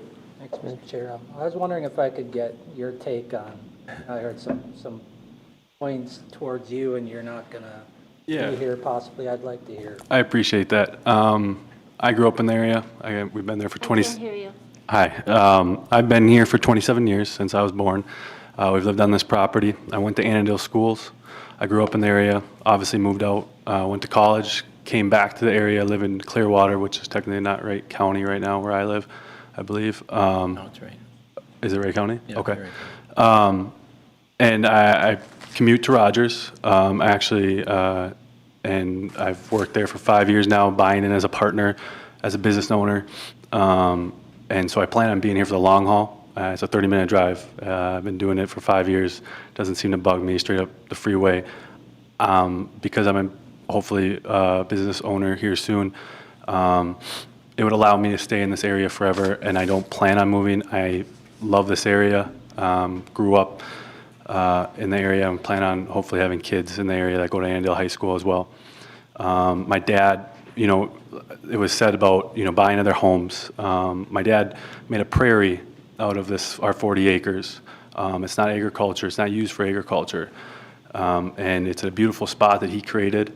And why would I pay someone else when I could pay my dad a similar amount of money for a lot. It could go to my family. My dad is actually my mother's primary caregiver now, and that would allow him to have cash. It would also allow me and my wife, who's a nurse, to be on our homestead, and it'd be easier. Obviously, there are other homes that can be bought, but I would rather benefit my family than others. And I've fell in love with my dad's land over the last 27 years and would like to stay in that area and build a house. So I appreciate the chance to talk. Thank you. Yeah, thank you. The only question I'd have is, what sort of business are you going into? Grocery. It's a grocery wholesale business. It's already established, has been around for 30 years. And I'm just started off as a salesman and buying in as a partner one day. He wouldn't run it out of the land there. Right. Yeah. I was just curious. Out of Rogers, we signed a 10-year lease, so I'll be there for the foreseeable future, and they don't plan on leaving anytime soon. So, Okay, thank you. thank you. Right? Thanks, Mr. Chair. And I think the applicant summed it up well. There's a process in place to go through this, and you're going through that, and how it turns out, right? So besides what we heard today, for those that are here on this case or sent in letters, we did get letters for and against the proposal. And besides that, in our packet of information, the township wanted us to deny the request, and they gave 17 reasons why. That's what we're reading in the packet here. As far as language with agricultural, I'll share this with what we have to look at. It's been addressed a little bit here, but if it's zoned agricultural, rezoning to other districts will be considered only in rare and unique circumstances or for riparian lots on shorelands especially suited for residential development. Now, we know we don't have shoreland situation here, so then we're back to the rare and unique circumstance. I was out there for the site inspection. Sorry we missed you on the field trip. To me, if there is any rare and unique circumstance, it was created by you when you left that original home site and decided to build in the opposite corner there. So that's where I'm at, that I don't see that we have a rare and unique circumstance to go outside of the plan. Thank you, Mr. Chair. Mr. Chair, I just want to clarify. In this case, the township, from the response I'm seeing, had why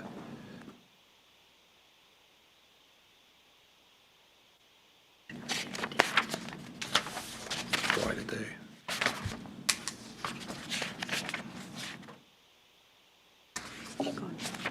Already passed. So I thought the township. But my information, Yeah, page that's 3 from- here is. Well, exactly. Oh, that isn't what I'm reading here. It says that the town Mr. Chair. report- Go ahead, Sean. Stacy was clarifying. We had attached a previous request to rezone the entire property to AR because there had been questions and discussion from the public about that previous action at the township level. So for full disclosure, we included that document, which had a 17-point list of why they denied the AR for the entire property at that time. When was that? For this request, no, not 10 years ago. I don't think it was 10 years ago. I think it was 2015. Does that sound right? Feels like 10 years ago. Oh, okay, I thought it was shorter than that. For this request of the 10 acres, they had approved of the request to the AR for the 10 acres. Okay, I see that. It's So it just- behind the other one. Right. Okay. What you noted about the land use plan is still accurate, both previous and this current request. Okay, Yep. thanks for clarifying that. So, Mr. Chair, so to be clear, Sean, the township did approve the rezoning, is that? They made a recommendation of saying yes for this request. Thank you. Yes. That's the only reason I'm here. I'm sorry? That's the only reason we're here, because we were passed through them, and then this was the next step. So I wouldn't be here if they didn't pass. I don't know if that's legal, but or legally what had to happen. If I could have circumvented them, I don't know, but Thank that's you. how it went through. Okay, Dan?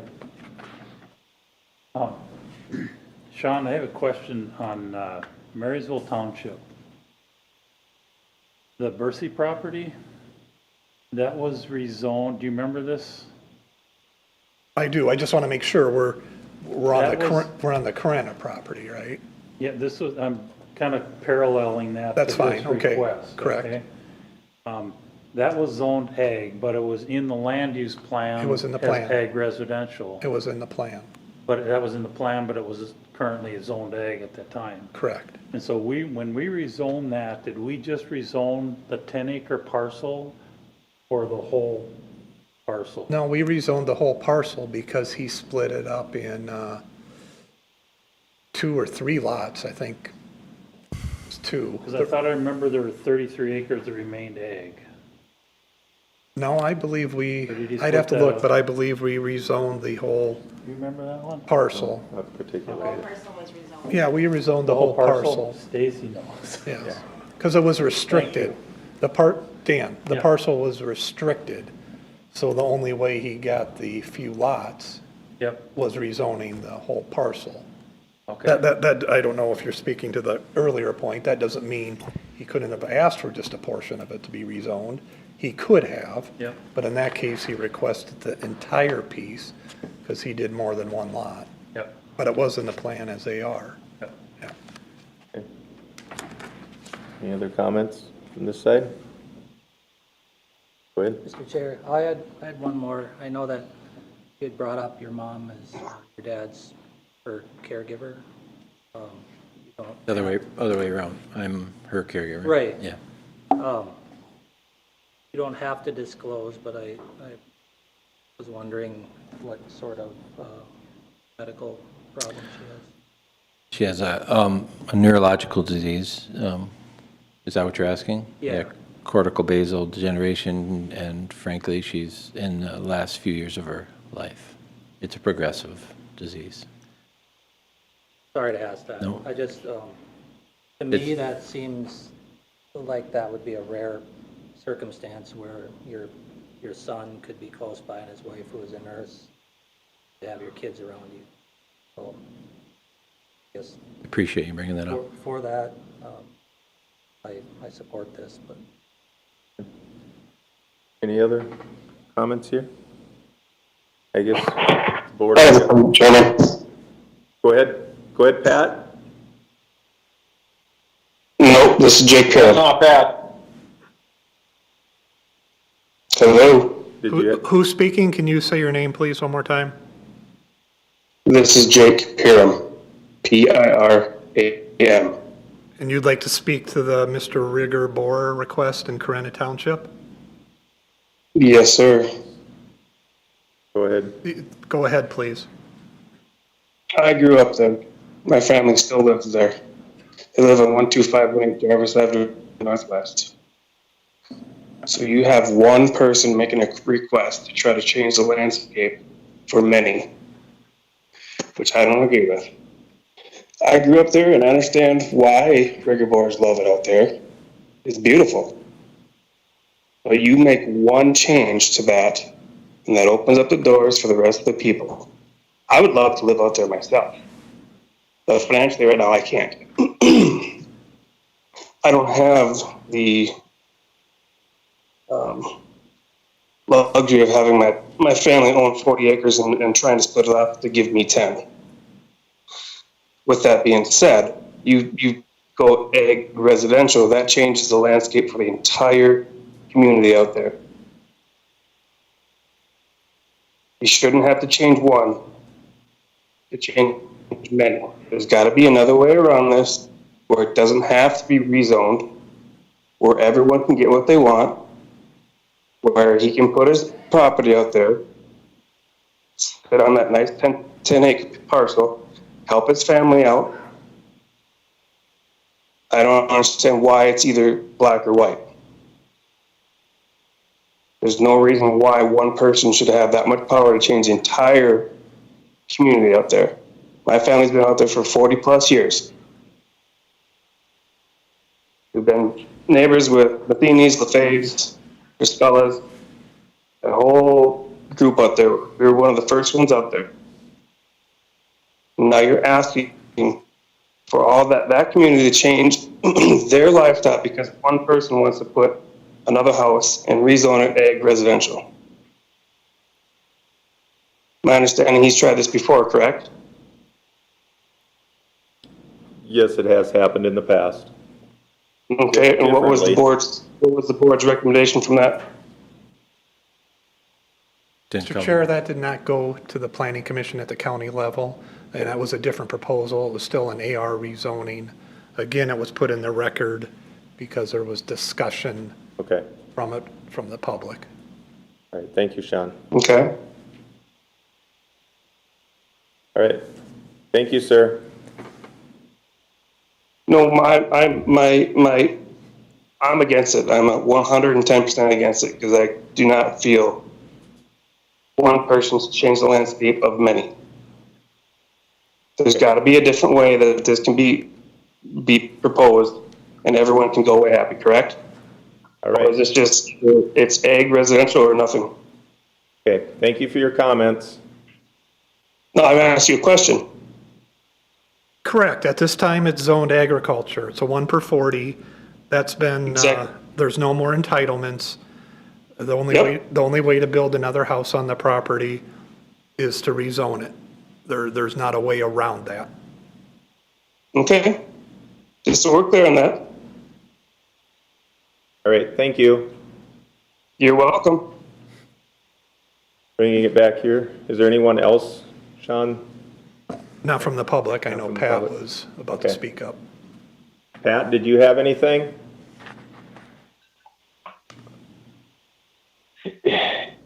Yeah, I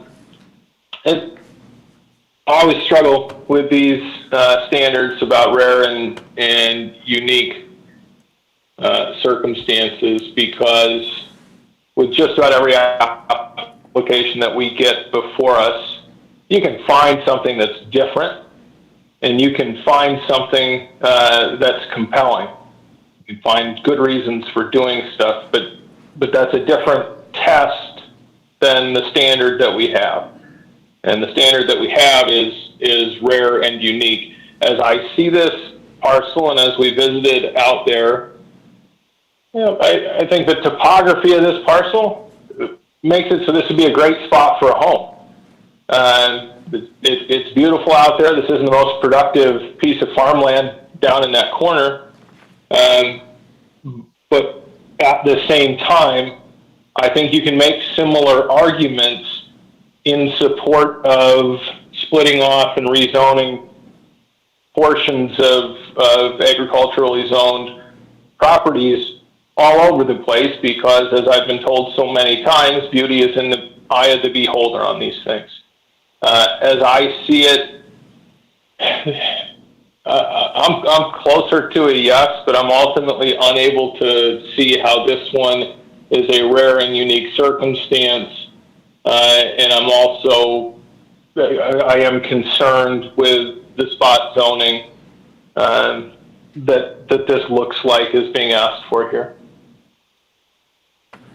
All right, thank you, Pat. And I guess on my part of it, I look at it as I've sat up here and I've surprised the board in some of my votes, but I've pretty much stayed within the realm of what's in the land use plan. And this one is, any way you look at it, I look at it as spot zoning. Because it's ag in the land use plan, you're on the corner of Clearwater Township and Corinna Township. And Corinna has a lot of growth around the lake area, but this is still one area in that 24 corridor along there that is all agriculture. It is open land, it is large fields up there. I live up there in the area, you know. I've run around in that state land and that's what it is, it's state land, it's there. And when you talk about agriculture, I know I've had to point this out before on this board, agriculture doesn't mean it's just strictly tilled soil. Agricultural means woodlots, it means prairies, it means all that. It's agricultural land. And I know I've had my differences up here and I've many times been at the end of the vote, but it's still agricultural land. And if you look at the land use plans, I went on for the land use plan of the Northwest Quadrant looking at this, and it isn't in Clearwater Townships land use plan in that area to be ag res, and it isn't in Corona Township's area to be ag res. And I know there's a lot of talk, and we had it at our other site inspection here in Chatham Township about working on the land use plan. To my knowledge yet, the townships haven't petitioned the commissioners to open up the land use plan. So at one point in time, the township boards and planning and zoning here, and I know Stacy worked at a time, they worked very hard at putting this land use plan together. And I'm not saying that it can't be changed or whatever, but I know at that time, I was a part of it, and I know there was areas up in my area that the board didn't agree with, and planning and zoning worked with us and moved things around for what the board at that time wanted. You hear so much of, this isn't what we want, but then the township boards or the township association for the county needs to petition the commissioners to open it up, to spend the money and open it up, and sorry for the planning and zoning, but go through all the work again. But we have a plan here, it's been laid out, and if you look at the northwest quadrant, Corona Township has areas that's in the land use plan for growth. I went into Clearwater Township, which is right across the line there, right? That's the section corner, right, where they go into their property. And there's areas in Clearwater Township for growth. It's a matter if the property owners want to sell it. I mean, it's owned by people, but they have to want it. And if you own it, you can control your own growth because you don't want to sell it, you don't want neighbors. So I think this board has to think real hard. I mean, I hear the part about home health care and all those things. I have special needs in my family. But at the same token, we have to look at the long term, the long range of what this will create. You put it right here. Who's to say half mile down the road up near the block factory, somebody else doesn't want to rezone? Are we going to do it there? It's not in the plan. And I know we hear about the plan, but that's what the plan is there for. And that's what planning and zoning works off of, is the plan. So I think we have to consider those things and what vote we take here, what it will affect. Because this isn't just here, it's Wright County. It's Stockholm Township, it's all over. So I guess that's my say. Jan? I agree with you 100%, Dan. I don't believe in spot zoning either, and so I sympathize with your situation, but I everything that Dan has said here is, I would agree with that. All right. Any other comments here? Dan? Well, Mr. Chair, this is difficult when you talk about rare and unique circumstances because typically when land abuts ag residential land, it's a class for rezoning sometimes, correct? In my mind, that'll never happen here. It can't because of all the DNR land between ag residential and this property. That's one thing that entered into my rare and unique, and obviously what Corey brought up about the healthcare, that also enters into it. He's not asking to rezone the whole lot, it's just a 10-acre parcel that he's building on. The rest of it will remain ag, correct? Correct? Correct. So, and I know exactly what he's talking about when it comes to care because we do it. Just like Dan, we care for the elderly in our home. We have the benefit of medical people within 2 blocks, so it's really easy to, grab a hold of somebody in an emergency when we need it. I'm really, and I hear what you're saying, Dan, I really do. And I'm not disagreeing with you. I'm kind of going into the unusual circumstance here of the whole situation. And that's why I would definitely be in favor of this.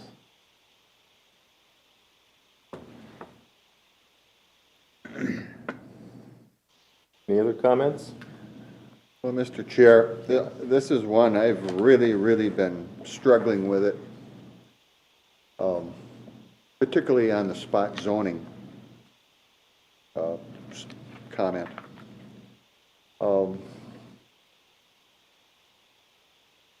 I'll go through some things I want to talk about, but I want to throw this out right now.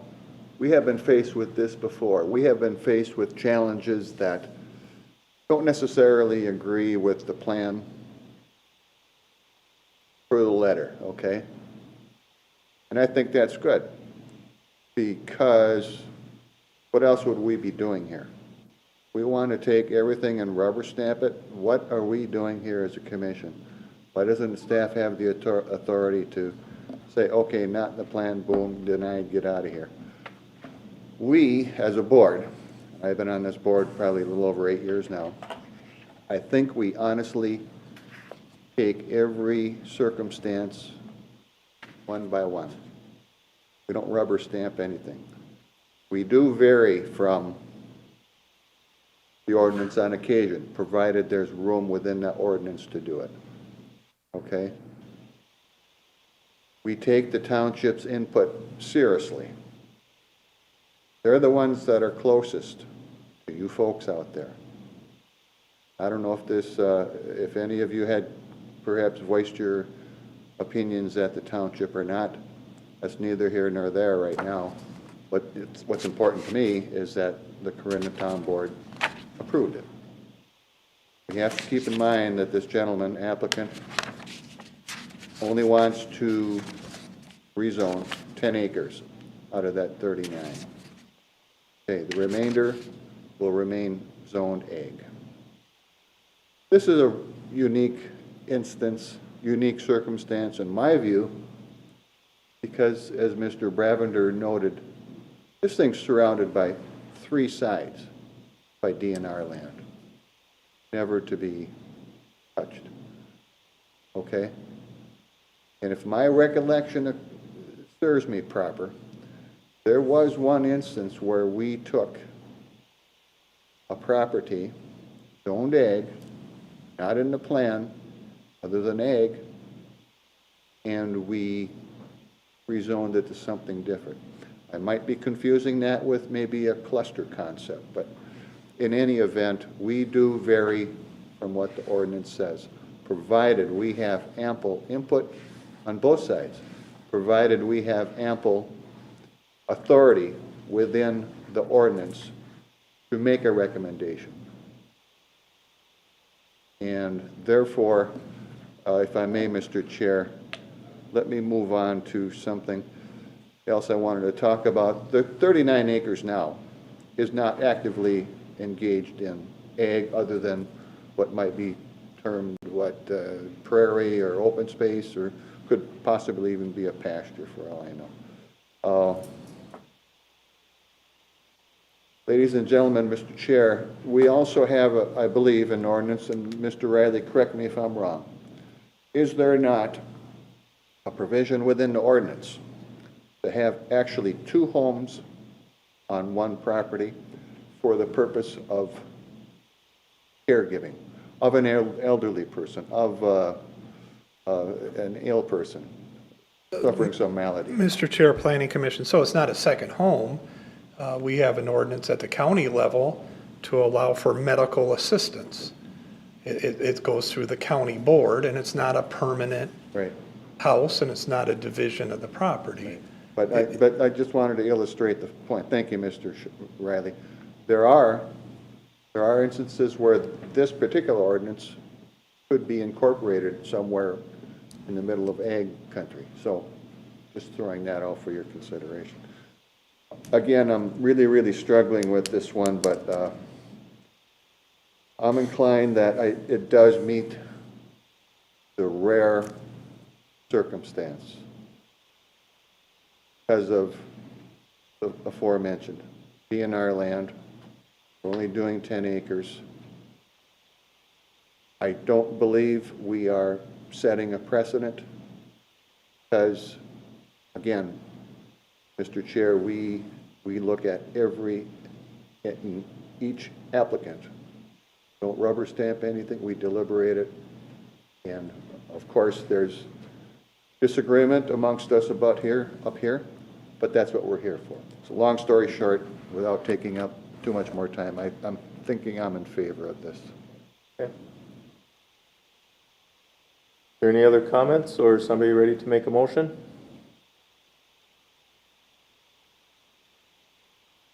Go ahead, Corey. I'd like to make a motion, but I don't know what I'm, just to make a motion to Can't hear approve. you.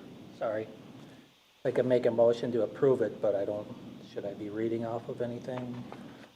Well, we were I guess looking for direction. I don't know if Greg wants to weigh in, but usually a motion is made, if this is where you're going, to recommend approval to the county board for rezoning from ag to AR. And you've had a discussion about what you feel is or isn't unique, and that'll be provided to the county board in the minutes. Yeah, so Mr. Chair, I'd like to make a motion to approve. So moved what Sean just said. Okay. Do I have a second? I'll second that. Motion made and seconded to recommend to the county board for approval of rezoning from agriculture to ag residential for the 10 acres. Is there any more discussion here? Any more discussion? If not, start on a vote. Start with Dan. Bravender votes aye. Felger, aye. Tanner, aye. Ketchmark, no. Thompson, no. Pat? Malberg, no. Small votes no. Motion fails. Do I have another motion?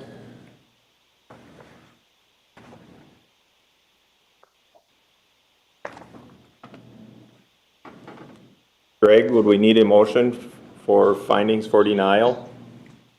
Yes, Mr. Chair, if the Planning Commission is looking at recommending a denial to the county board, I would recommend that you direct our office to draft findings consistent with denial, close the public hearing in this matter, continue it to the next meeting, which I believe is July 1st, correct, Sean? Correct. I'll make that motion. Do I have a second? I'll second. Motion made and seconded to draft findings, for staff to draft findings of denial to the county board and continue until the July 1st. Is there any other discussion? If there's no other discussion, proceed to vote. Jan? Aye. Aye. Aye. Tanner, aye. No. No. Pat? Malberg, aye. All aye. Motion carries, and we'll continue until next month and let it show that Ken and Dan voted no. And can we also have a motion to close the public hearing portion of it? Chair, I'll make a motion to close the public hearing portion. Okay, Second. motion made and seconded to close the public portion of it. Is there any discussion? No discussion? Dan? Aye. Aye. Aye. Aye. Aye. Pat? Aye. All aye. So the public hearing is closed, so that we'll not take any more testimony or any more letters or anything like that. So, thank you. Thanks. And we'll take a 5-minute chairman break. What's that? They're taking advantage of it. Yeah. Hi, Jan. Nice to meet you in person. Might be a lot. Hopefully the rest of them go quicker. Maybe. Next one? No, it's just, it's one or the other. I either just stay there, or stay standing. Standing. Does that work? I'm gonna stand. You better hurry, Mom's gonna be having fits.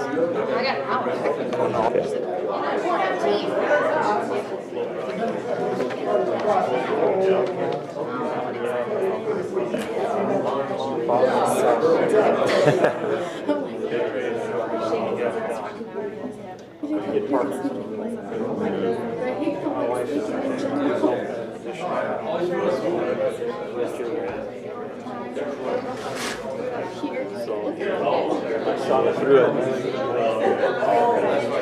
I can move in this room.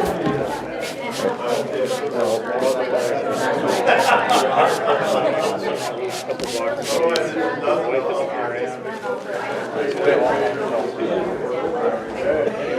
good. Yeah.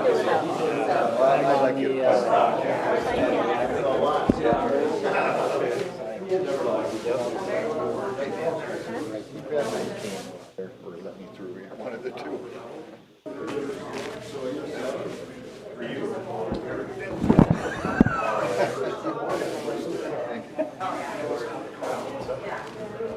Hey, Dan, how are you doing? Say, did you get any maple syrup this spring? Did you? Let them go. Fix again.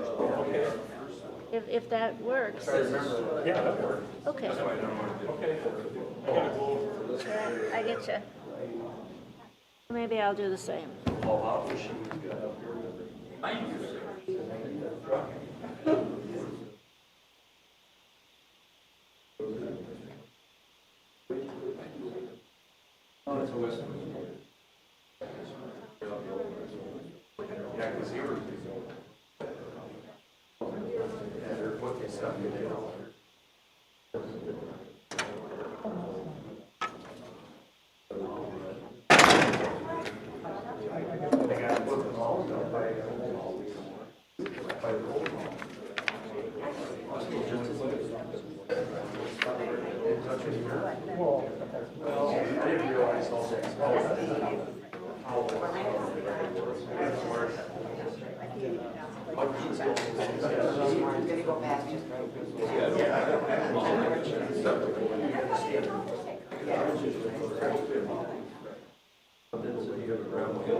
Right next to my trench and stuff figured out.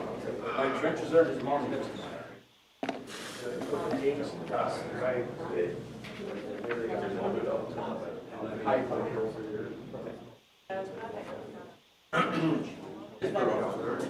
Yeah, I just saw the way that was. I just said. But I'm just saying that is. I wouldn't know, so. Undisturbed dirt is sitting right in here. Oh, yeah, this is everything.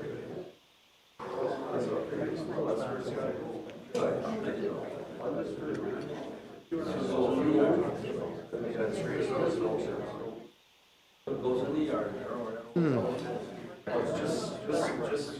Oh, we're almost halfway through. Pick the good thing to come. That's all. Have a good Memorial Day. I worked at Transit on Sunday.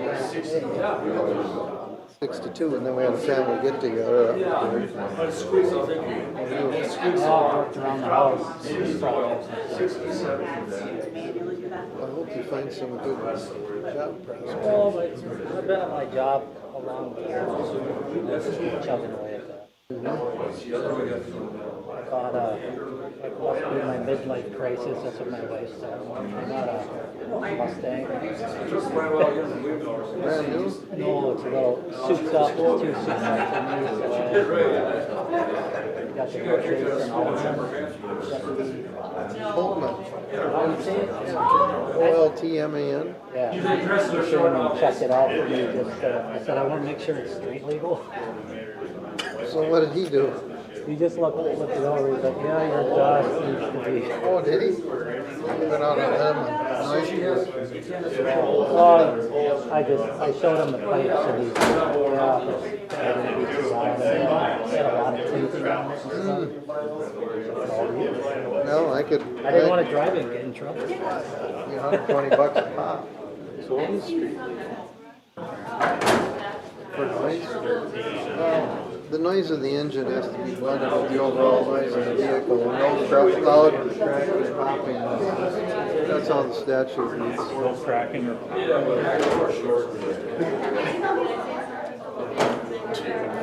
My grandson's illegal.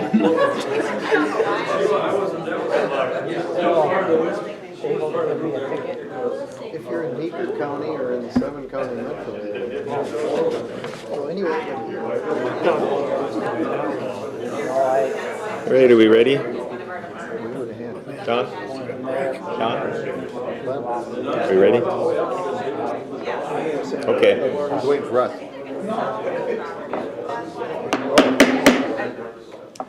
Call the meeting back to order, please. Next on the agenda is Donovan DeMarais. You want to come up to the podium, please? Give your names for the record.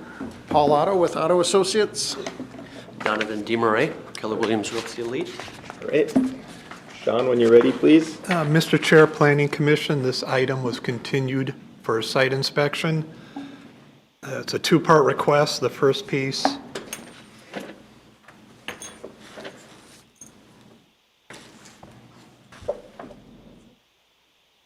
is to request a conditional use permit for the clustering of 3 entitlements.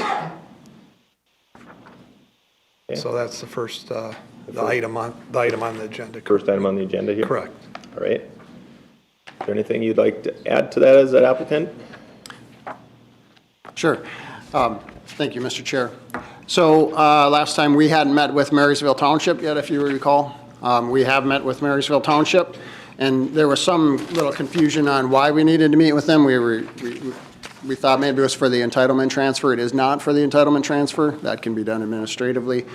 We had to meet with them for the cluster, presumably because the Division Street is shared commonly. That's on the township line. They did deny us. I think the cluster, there was some confusion on, we had a long discussion, but anyway, ultimately they denied it. And I guess I won't speak for their reasons. They are concerned with development, I guess, to put it generally, and possibly getting more out of the property by moving entitlements or doing that. So, I guess you all know there's a set of rules on how planning and zoning works, what you deal with, what we can do without coming to you, and what we can't do. So what we're looking to do is try to use this property, in my opinion, to the best of its ability. We're transferring an entitlement over because we think it works better on this property than the remainder property. And that we're able to do without your permission. We can do that through staff. The 3 lots in the corner, they make sense. It's the narrowest part of the property. If we wanted to get around your cluster ordinance and not talk to you, we could do 2 lots in the corner, and we could do another lot up the street somewhere and not put them right next to each other. We don't feel that's the best use. We feel it's the best use to put the smaller lots together, rezone the rest to 10 acres, so those larger lots stay together, not put a 4-acre lot in the middle of all the other 4 10-acre lots. So that's why we're here asking for this. So, while it seems a little bit like we're playing a game, we're just working within the confines of the zoning ordinance and what it allows us to do administratively through staff and what we have to come to this board for. And I guess, so just to kind of square away all that, I mean, we could still do these 3 entitlements on this property. We're really just dealing with the clustering, and in my opinion, it makes sense to keep the 4-acre lots together, keep the 10-acre lots together, and I'm combining our next item, I'm sorry, but, so that's what we're asking for, is these 4 lots, in my opinion, make sense, or these 3 lots, 4 acres in size, in my opinion, make sense to be together on the south end of the property, rather than splitting them up and moving them to other portions of the property. So, thank you. Okay. Want to add anything, or that? Nope, he summed it up. Sums it up. Okay. Ken, do you want to say something before we open Yes, this to the public? Mr. Chair, Mr. Otto, you explained you had met with the Marysville Township and Chatham Township where the cluster will be located. Correct. Okay. And what involvement did Marysville have on that, or? I believe so the property's technically in Chatham Township, but I believe because one of the lots fronts on a Marysville Township road, I think that's why we needed to go to them to see what they thought. And then you said you met with Chatham Township. Now, has there been any further meetings since our site inspection? There have not, none that we've attended, no. Okay. All right, very well, thank you. Okay. Anyone else want to comment here before I open to the public? Is there anyone from the public that wants to comment on this? If so, can you please come up here to the podium here and give your name? And try to keep it to 3 to 4 minutes. My name's John Pollock, Pawlik.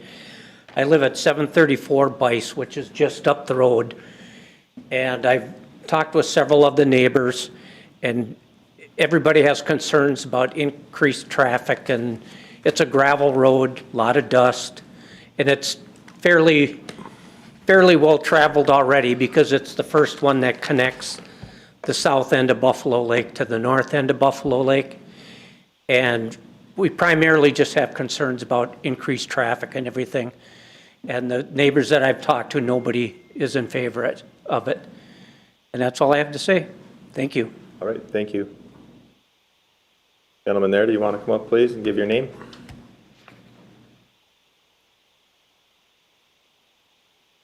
My name's Tom Schuweiler. I'm a supervisor of the Chatham Township Board, and I just wish to let you folks know, and I think I said this at the site, that the chairman and I and the other members of the board are vehemently against this.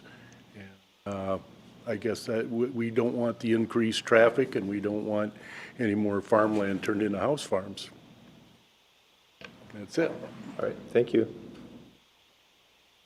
Anyone else that would like to comment?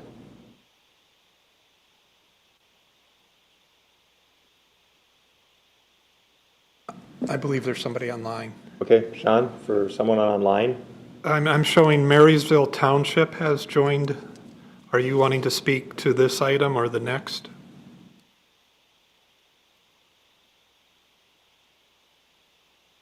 Make sure they're not muted.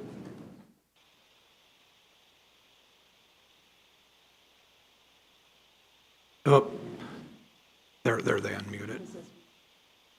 Marysville Township, I can't do that. You're muted. You need to unmute yourself to speak. Hi, Deb. Should have a little microphone or at the top right.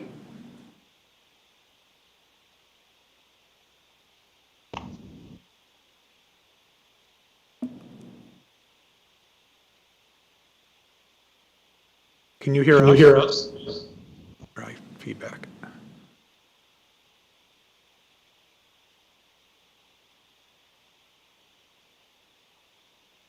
Looks like she's going to try to sign on again, so maybe we'll continue it now. All right, when she comes on, let me know. There we go. We can hear you. Yep, you got it this time. Okay, so the applicant did come before Marysville Township. Part of the reason I thought they had to come before the township is they're looking at building entitlement out of Marysville Township over to Chatham. Isn't that correct? What? The question was meeting with Marysville Township about the entitlement transfer. Okay. Yeah, so they're moving one from Marysville to Chatham. Correct, and it's the result of a cluster. So Paul is correct, there are things that can be done administratively with entitlements. Yes, and Marysville Township did deny it, the removal of a building entitlement, and also denied the request. Like you heard from Chatham Township, Marysville's not looking for any more traffic on that road. Right, so the property is one large piece of property owned by the same person. It totals six entitlements.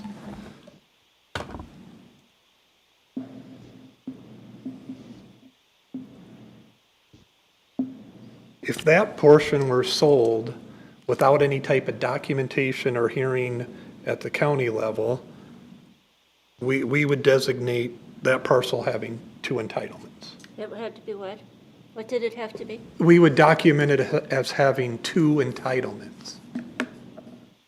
If this piece were to sell without any involvement at the county level, we would document it as having 4. Since it's commonly owned and contiguous, there's administrative things that can be done with those entitlements, transferred between the 2. Because of the cluster, it's requiring a conditional use permit, and the planning commission formally designating 3 of the entitlements to that spot. If they used them where they normally would be used, does the traffic still go on Bice? I don't know. That's up to the planning commission to determine. So townships will have concerns about entitlements leaving their township for another township. Tax base, correct? Uses of the land by the farmers. We've never done a statistical analysis to determine, has one township received more entitlements than another over time? I don't know, does it even out or not?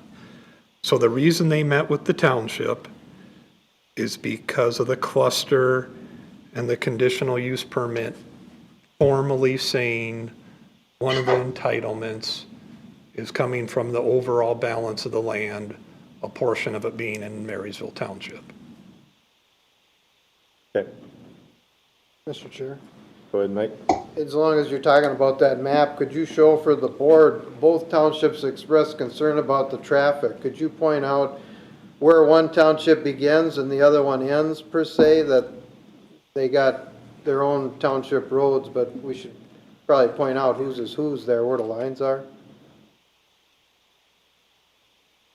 Correct. So Bice is where all the traffic would go to, either way.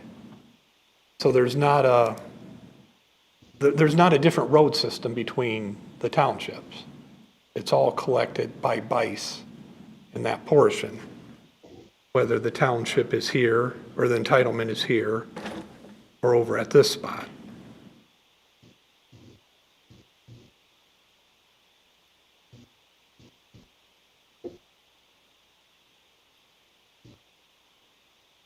So the numbers identified by 203 are Chatham. The PIDs identified by 211 are Marysville. So the borders are, there's Marysville Township, and north of that is Chatham Township. So a home here in Marysville goes up Bice, a home here in Chatham goes up Bice. Is it more difficult to maybe cut up all the entitlements on the Marysville side? I don't know. But they're proposing to do a cluster on the Chatham side and using one of the entitlements of the overall land that would normally be designated in Marysville Township.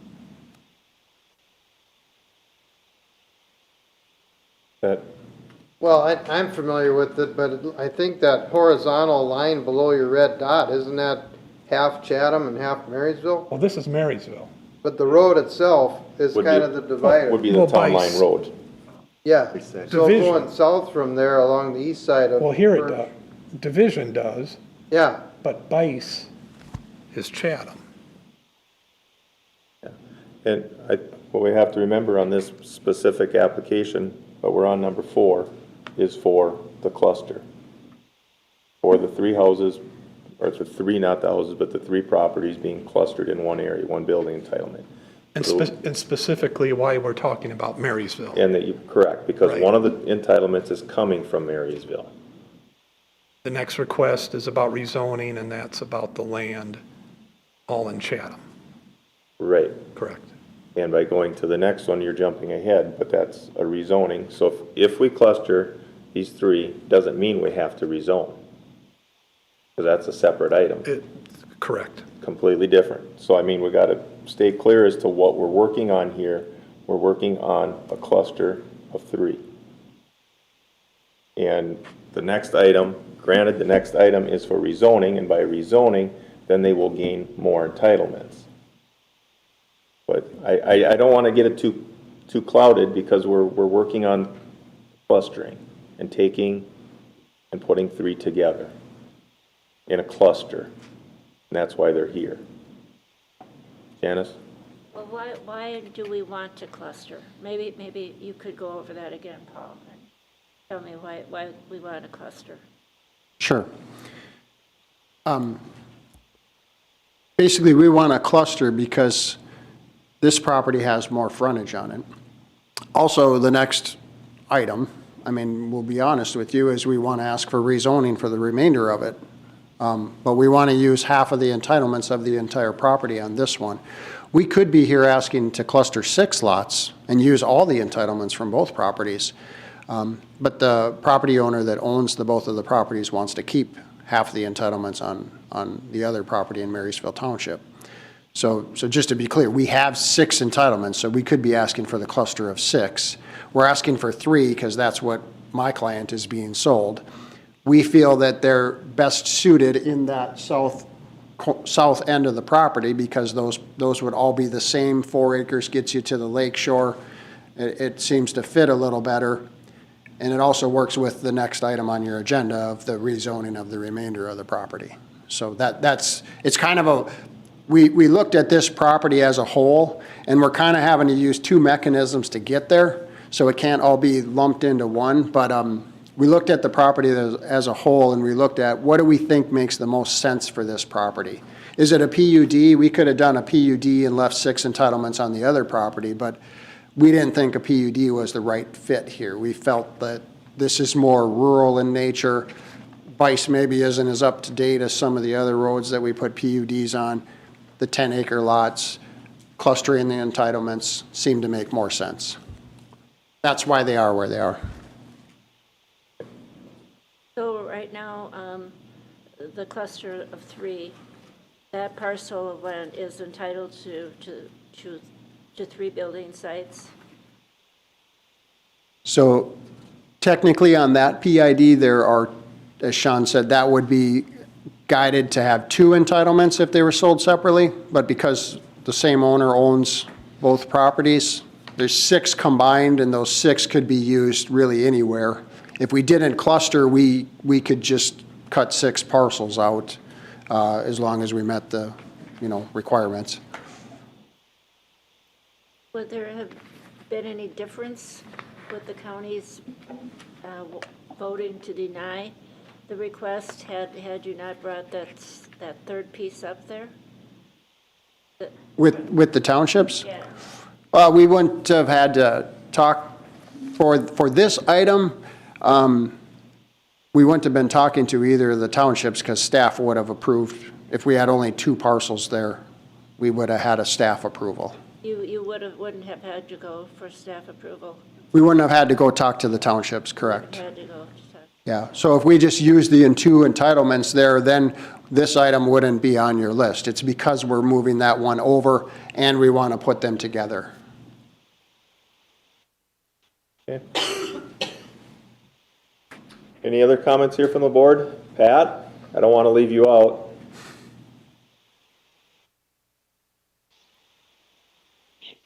No, not right now, thanks. Okay. Any other comment here from the board? Or is somebody ready to make a motion? I do have a question for Dan? any of the township people, if they're either here or Deb online. Because I've been on Cokato Township for 19 years, we go through stuff like this all the time when it comes to roads. And typically we don't try to restrict growth because of road issues. We try to make sure that the road issues are managed correctly. And it has a lot to do with dust control, with making sure the roads are in good shape for heavier traffic and whatnot. And what we found is that when there are extra properties, the increased tax base, it pays for that extra care that has to be taken up with the roads and so forth. So I was just wondering if any of the other township people could comment on it, because we're only one township. So I'd like to know how other townships handle this, so.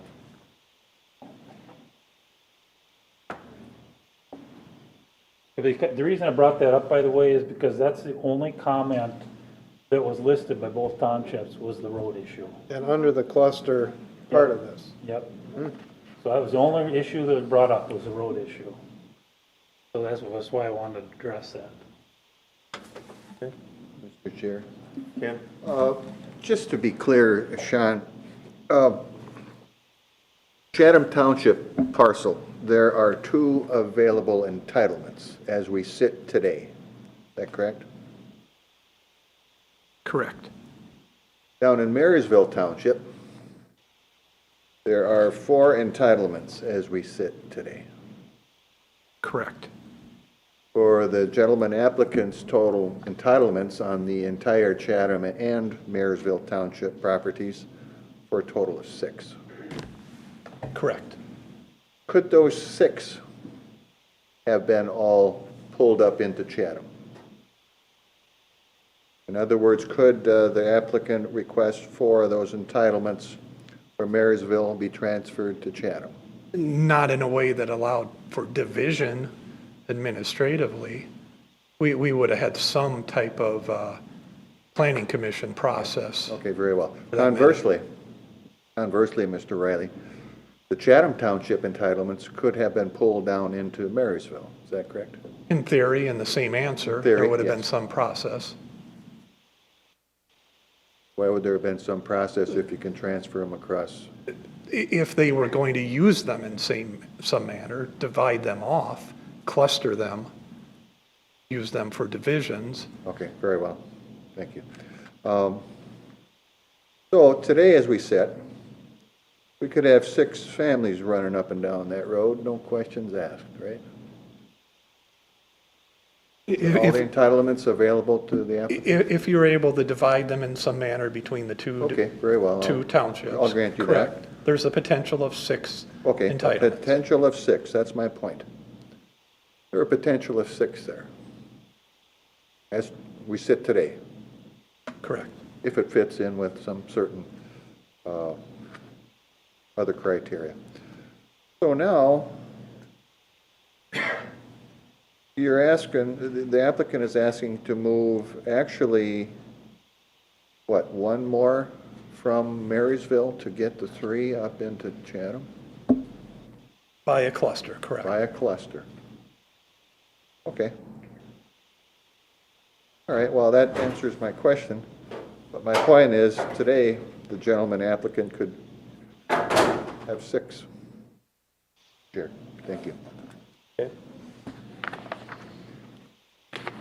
Any other more comments, questions? One other question. Mr. Riley, what's the land use plan, the guide plan, so to speak, for that?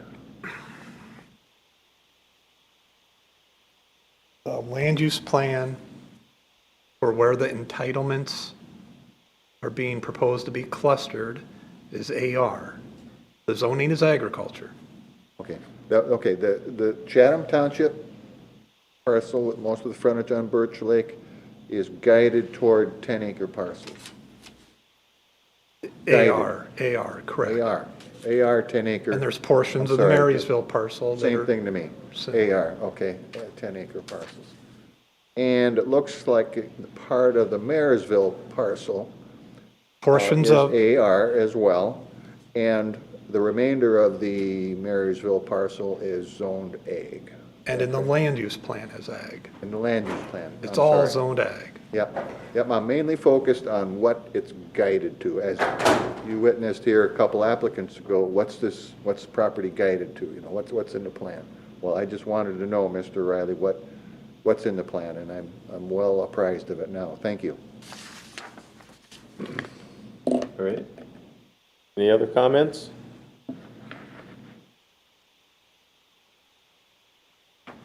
No, I guess we're to the point. How does the board want to proceed?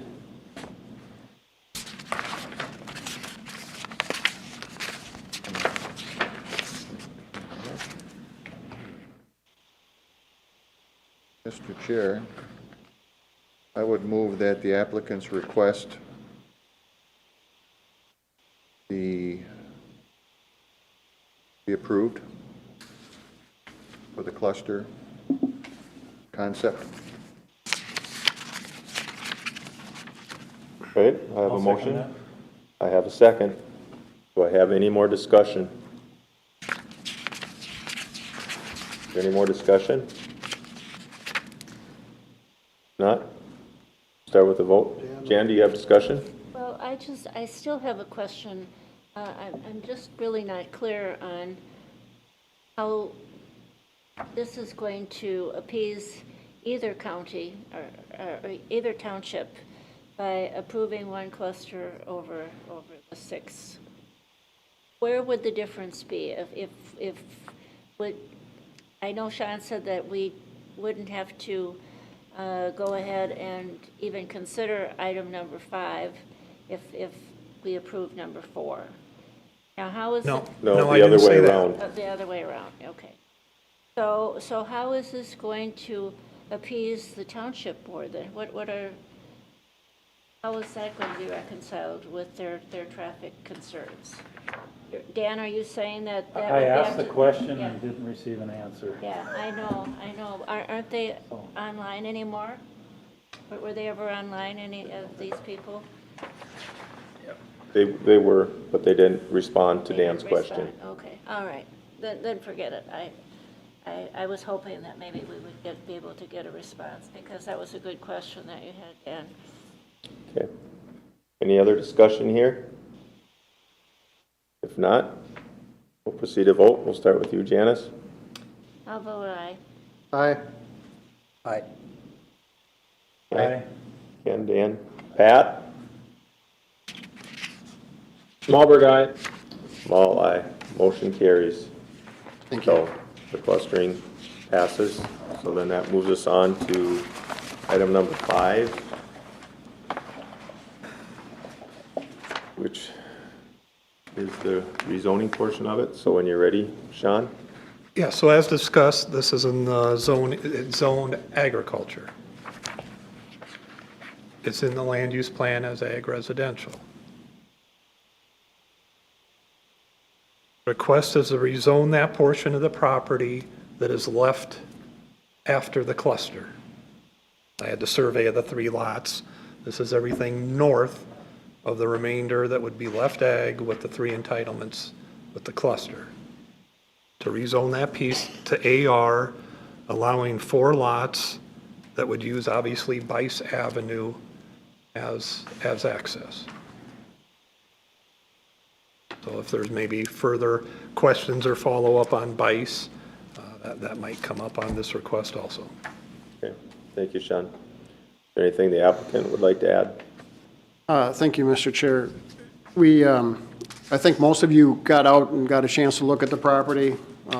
I think you can kind of see why we're looking at 10-acre lots versus a PUD and smaller lots and roads and whatnot. But we tried to fit the lots so that the woods was just about all within 1 lot. The other homes would be out in the field. And, there's a number of properties around this area. I mean, the whole area is guided for ag residential, large lot. And, there's a number of properties out in this area that have been rezoned already. And this just, if you start to look at some of the maps with what's been rezoned around it, this kind of fills in a corner of the plan that has been waiting to get filled in, I would say. I always look at the plan as an area where I can come and ask this board, can we look at rezoning this? If it's in the plan, that at least gives us that opportunity, gives us that right, and then trying to look at what makes the most sense for the property. So, thank you. All right. Is there anyone from the public that would like to comment on the rezoning portion of it? Please come up here and give your name, please.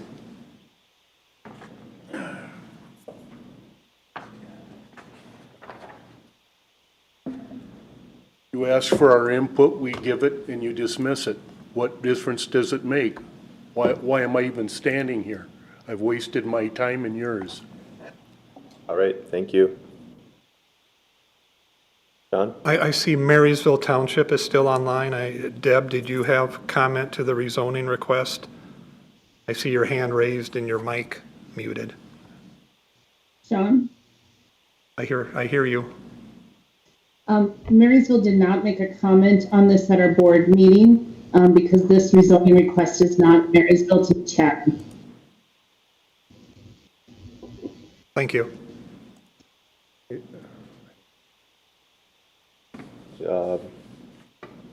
Marysville Township said that was not in their township, so they did not make a ruling on it, being it's not in their township. I just wanted to make sure there wasn't some road or. Yep. Is there anyone else that would like to comment on this from the public? If not, we'll bring it back up to here for the rezoning portion. What is it? Sure. Go ahead, Mike. Maybe for Sean, but does line of sight and driveway position come into play, or is that looked at a later time in the process? Well, it does. It's a township road. They are the road authority. Most townships have some standard for mailboxes and culverts and location. We don't necessarily have that at this time because the township recommended a denial on the rezoning, and this isn't the subdivision phase. So this isn't where we necessarily lay out all of that. Okay. I don't know if the applicant or Paul had discussions with the township of any particulars if it got to that stage. Well, there was just a comment by one of the townships about steep slopes on the road and would be to the topic of safety. So I would have some concern that there might be a conflict between driveway input and the subdivision layout. But if that's not before us today, then. Well, it's not, but somehow we have to get there.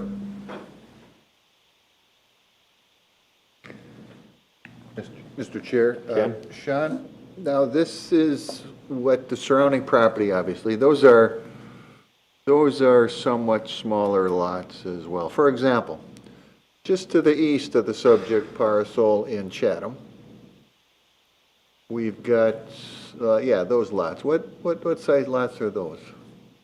I mean, would they be roughly 10 acres? I would say they're approximately 5 to 10 acres. They're agriculture. They're lots of record. So they were split out pre-ordinance and not. Sure.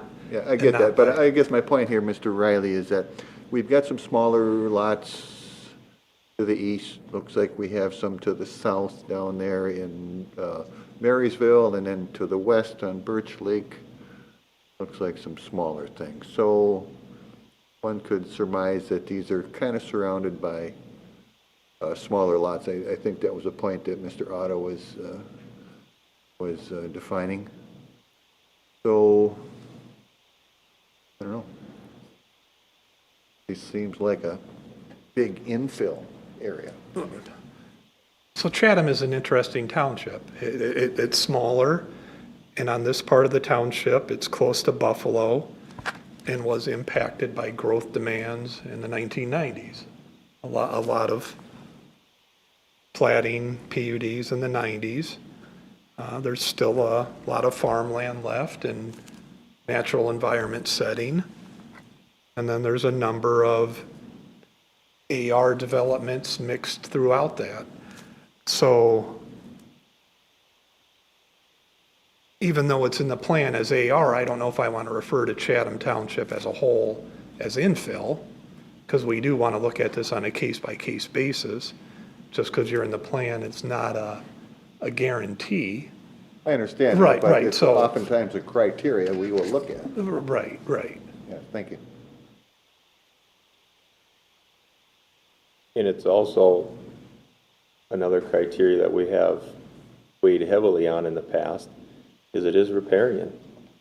You know, it is in the plan, but we have looked at properties before that are touching water as riparian for rezoning. You know, so this is completely, all of it appears to be touching Birch Lake, and it is water.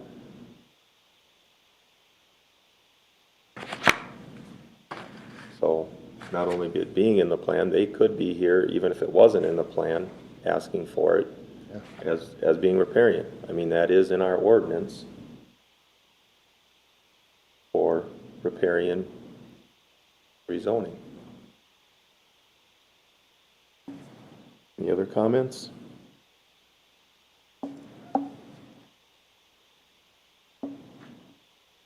No? I'm prepared to make a motion, Mr. Chair. Go ahead, Dan. I'd like to make a motion that we send this on to the county board, recommendation for rezoning to AR, I believe is that correct, Sean? Correct. Okay. I have a motion. Do I have a second? Second. Motion made and seconded. I guess as far as the discussion goes,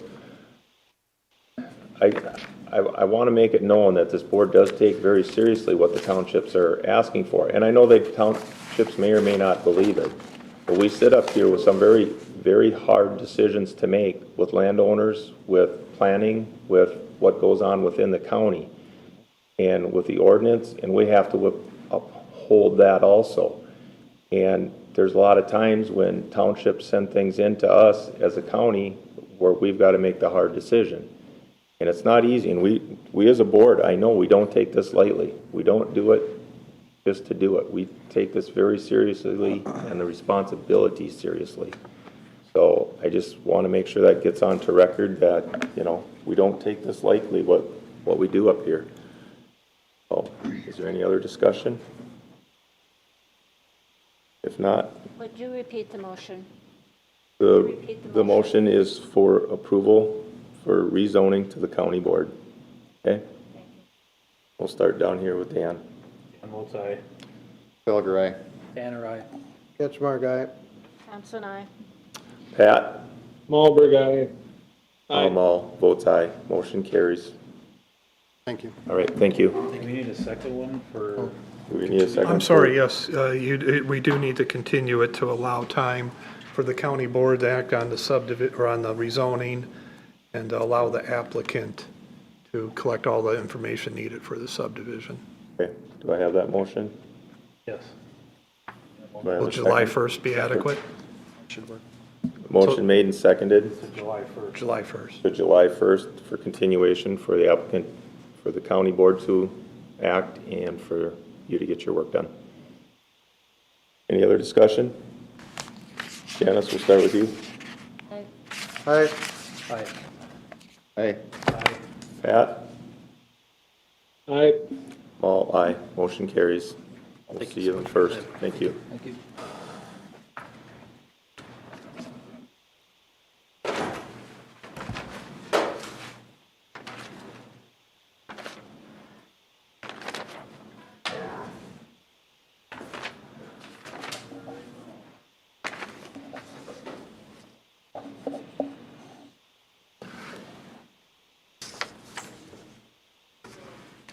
All right. We will go with number 6 to Michael Kors.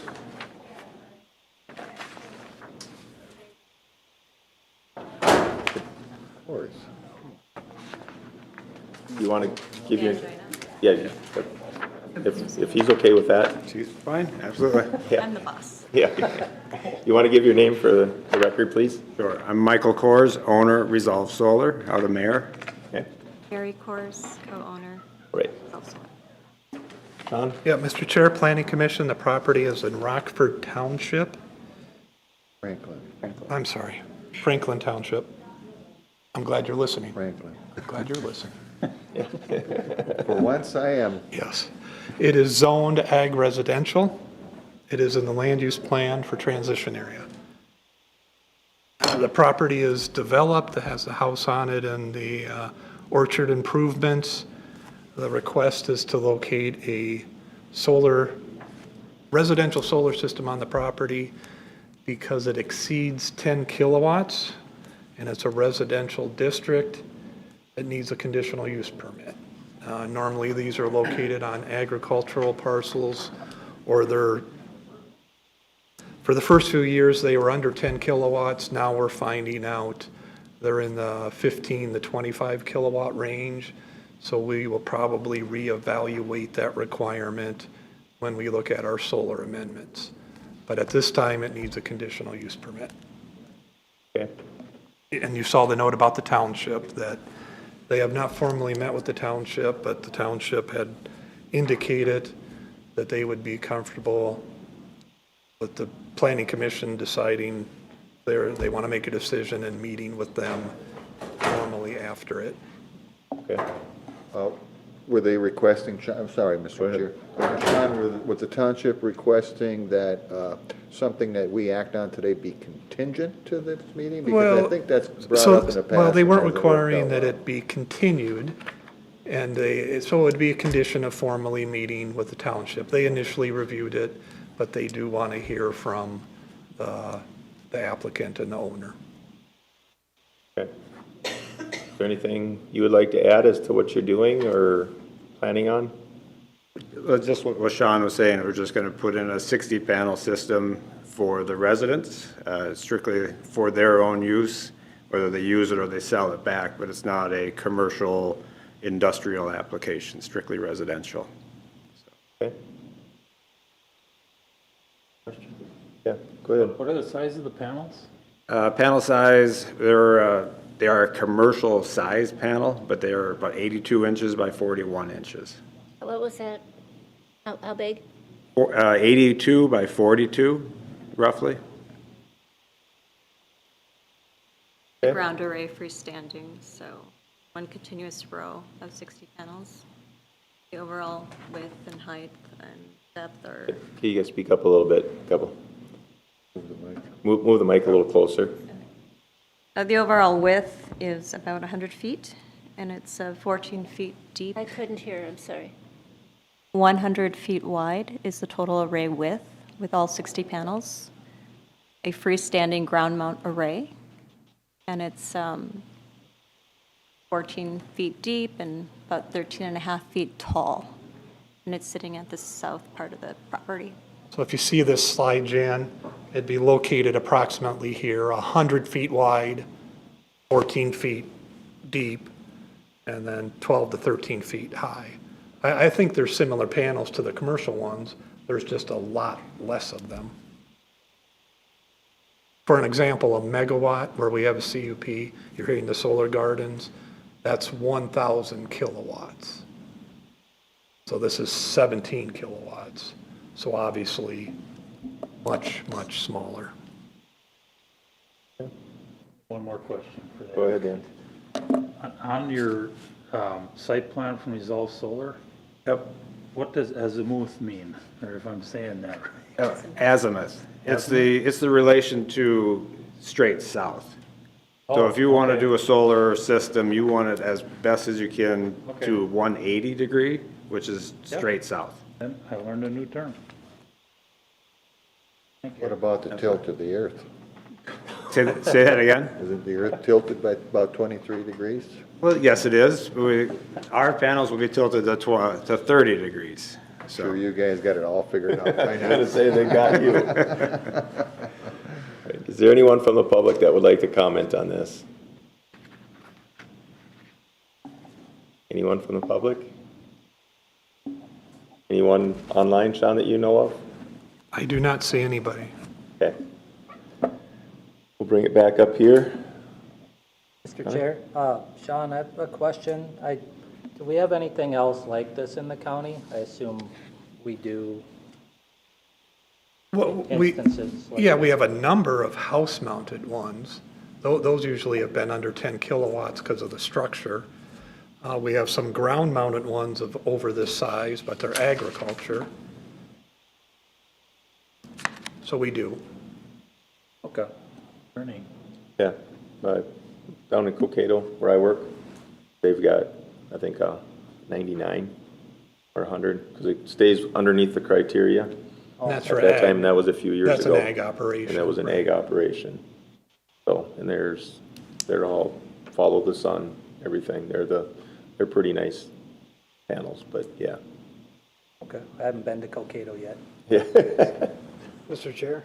Yeah, Mike. And just for those that aren't as heavily immersed as some of us in the current solar ordinance, that's why it's the size and residential use.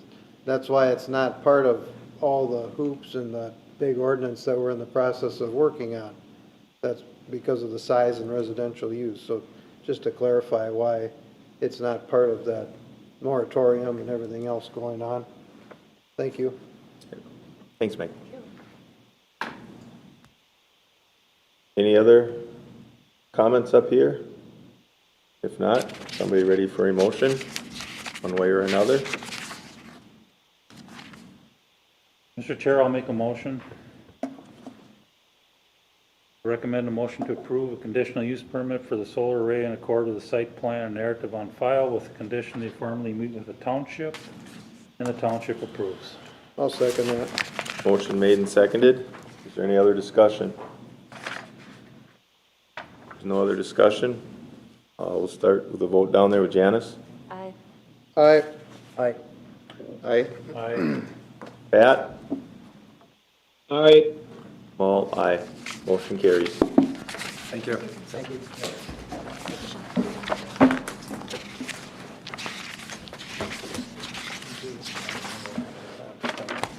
All right. We got a table cleanup first. That lady talking Marysville Township.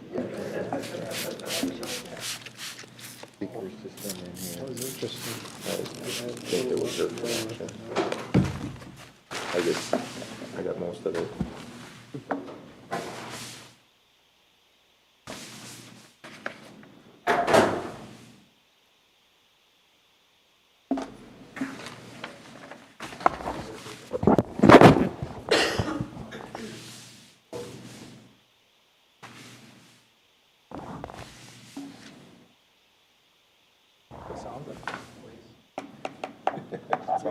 For you, right? Yeah. All right.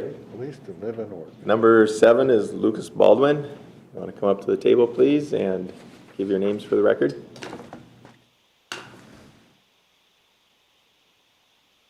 Lucas Baldwin, address 11513 County Road 6 Southwest, Winsted.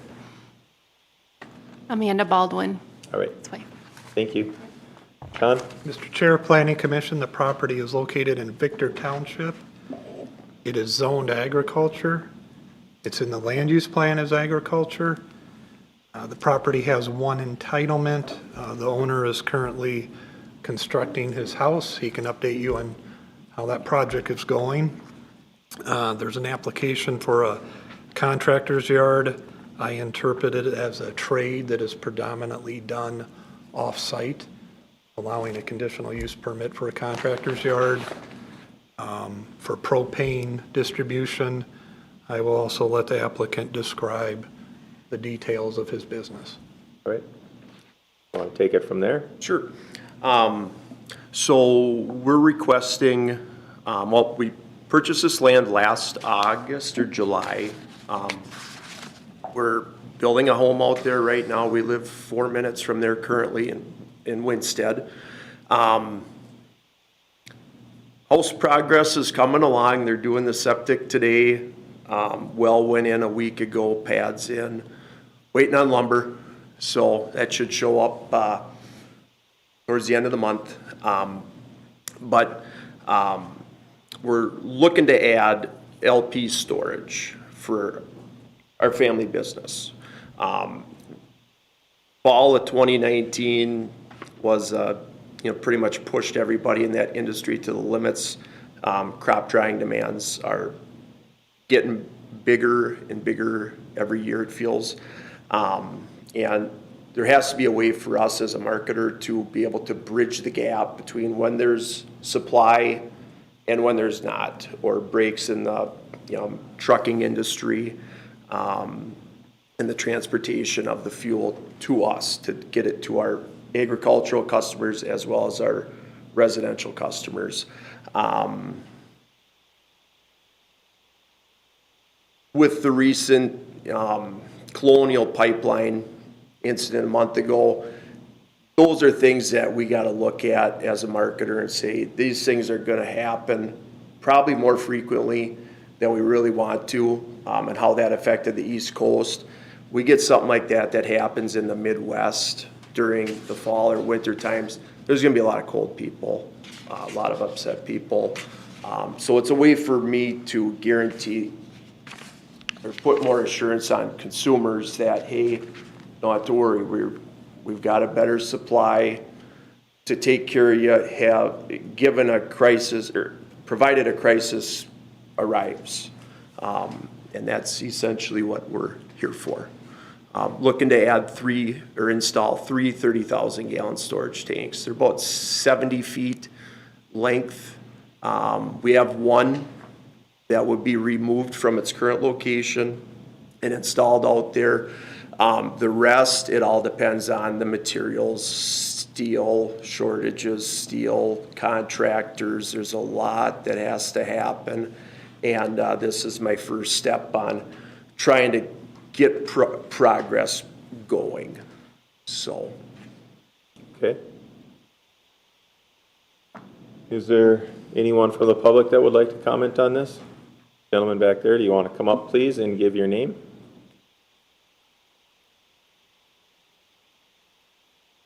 I'm Greg Bakerberg from Victor Township, and what you call it, he already has a small business out there, and with his mother and stuff, he doesn't own it, and he wants to move that tank out to the place he bought. Can you talk a little bit louder?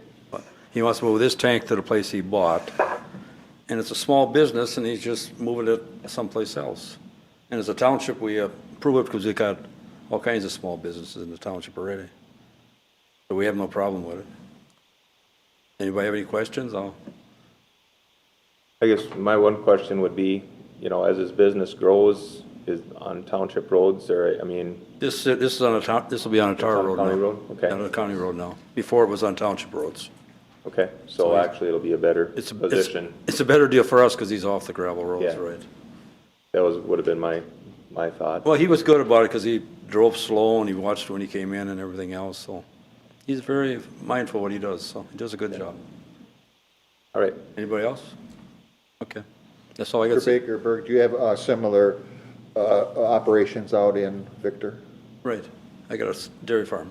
I know you do, but are there like LP operations this grand, I should say, so to speak? Maybe not this grand, but there's all this trucking, there's machinery dealers, we have a little of everything out there. So they're all over the place, just small businesses in the township. I've been to your dairy farm, by the way. Good. Breakfast on the farm, right? Okay. And years before. Yeah, well, this year it's at Deer's, right down the road, so. Thank you. All right, thanks. Thanks. Anyone else that would like to comment?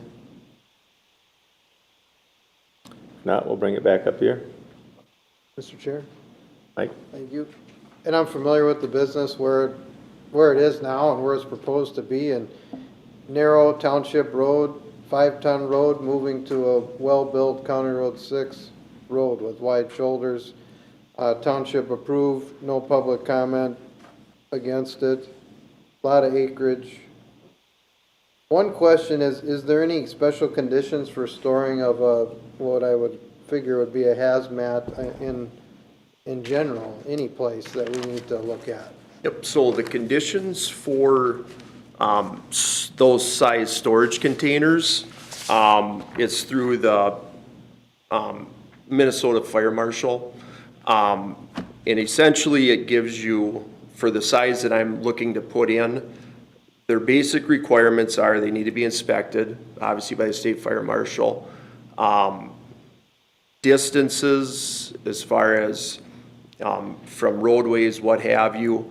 The roadway one I'm not 100% positive on, but we're going to have these tanks about 700 yards, 600 yards from 6. It's going to be going to our northwest corner of that property, roughly about 150 yards from the back corner.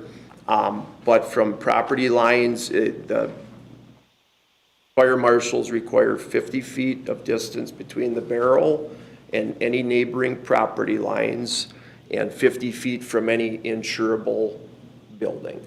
So a little different than what you have in your on your consumer style tanks sitting in your yards or on your farms.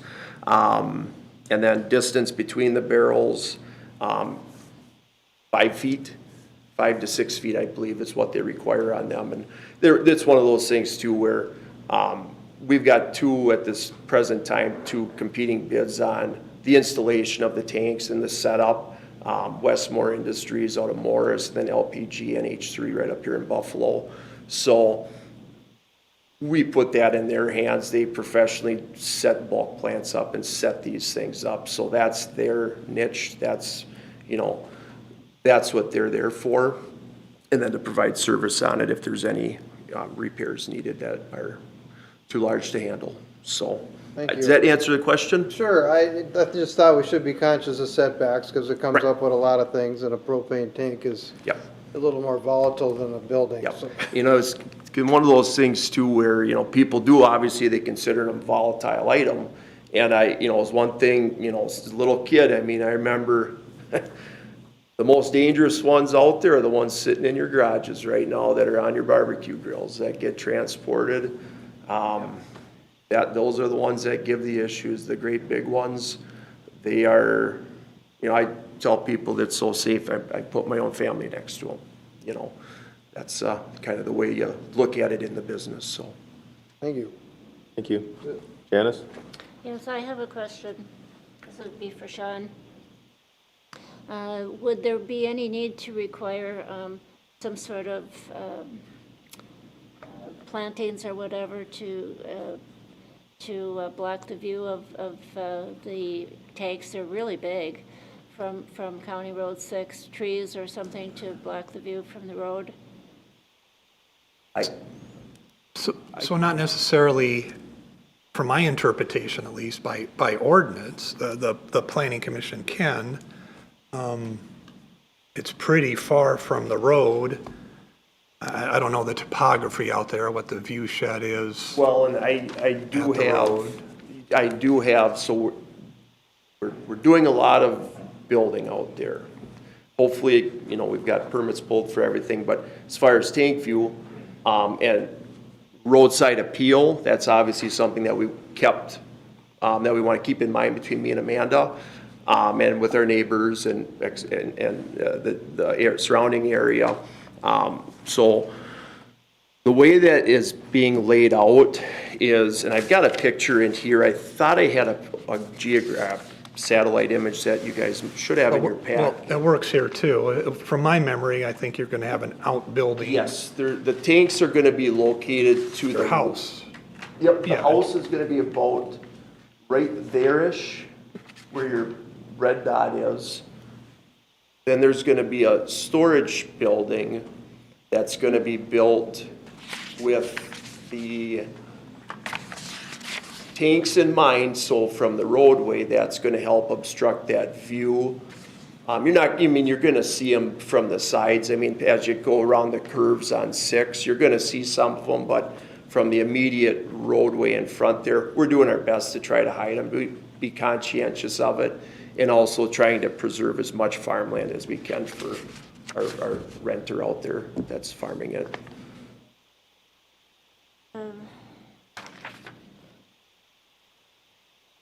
This is a conditional use permit, so we could put something in there to assure that there would be screening as part of the conditional use permit. Yep, and generally for these tanks, we have barricades installed, crash protection for around where the piping is. As far as flammables, like, you kind of got to look at trees like you do, or shrubs, let's say, like you do a building, where they might, you don't want to have combustible materials by something that's combustible. So that's where I question whether it's a good idea to actually have trees, evergreens, whatever, trying to block the view. And it, like I said, we're doing our best. The building, it's a pretty large building that we've got a permit pulled. It's not going to cover everything because it's next to impossible, but you're going to cover a very good sizable chunk of that from the immediate view there. As you're driving north past the curves, you're going to see the sides of those barrels. you're only gonna see one of them because they're gonna be in series, 1, 2, 3. They're not gonna be staggered, amongst each other. You try to keep it as symmetrical as you can. If that helps with any of your concerns or questions. I guess, how far from the road, 6 are they going to be set? I would estimate it to be about 700 yards, 600 yards. I mean, it's back there quite a ways. And that was one of the things too. We're gonna be living there. We don't wanna, my wife's one, she doesn't wanna, stare at them either, but it's part of the deal. So we're doing our best to obviously camouflage them, as we can. Okay, Well, I have one more, Mark. go ahead. So, when you come in for the building permit, then Sean, would that be included in the building permit application? That the setback B is the 700, whatever? I'm estimating that's what Yeah, it is. well, it's the conditional use permit, so plus or minus, he's representing the tanks are gonna be in that location. Yeah. If they came in 200 feet from the county road, I'd have to question this discussion. So would we need to put that into the motion then, or not? It's proposed, so if you grant this as in accord with the description and the site, Pardon? you're approving this conditional on the site plan and narrative submitted. So we have this approximate tank location as part of the CUP. And they're laying out the house and the shed, so it needs to be west of their improvements. That might be the best way to say it. The tanks will be located west of your house and shed. Correct, yeah. So none of this stuff needs to be included in the condition, written in the motion? If you want to say that it needs to be west of the house and shed, that might be a way to tighten it down. And actually, if you guys would wish to look at this too, this is right off the state fire marshal's website, but I do find one thing listed in here that says basically other spaces of consideration from a point of transfer. So that's, you have a vehicle that's unloading the product into another container, whether it's a delivery truck going to residential homes or a transport semi unloading it at a bulk plant or a storage facility. The way they term it in here is description, public ways including streets, highways, and sidewalks and other points of transfer, minimum distance 25 feet from a point of transfer. So that's where, you could take that and almost consider it 50 feet from a roadway, allow space for a transport to pull in, hook up, unload, and leave. So if that's true with what the fire marshals has, we're plenty good on the depth. Okay. Any other questions, or are we ready for a motion?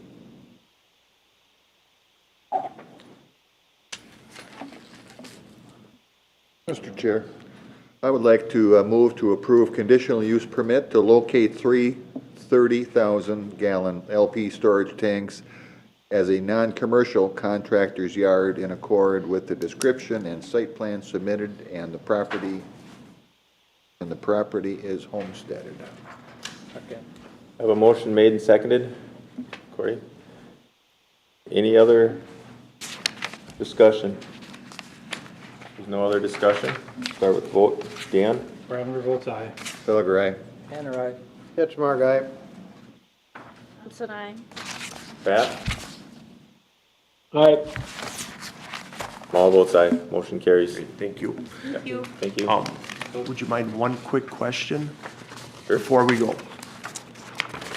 Trying to get our timelines set up with everything that's been going on with this process through now. Yep. Any other steps for me that I need to? I would talk with staff. Talk to staff. They'll help you through it. I'll make sure I'll talk with them tomorrow. Yep. Staff will work you through it. And Great. Thank you, guys. Thank you, thanks. do a 5-minute chair break. We'll make it No, quick. he's here. Huh? Yeah. But one next to me does. And so does Mike.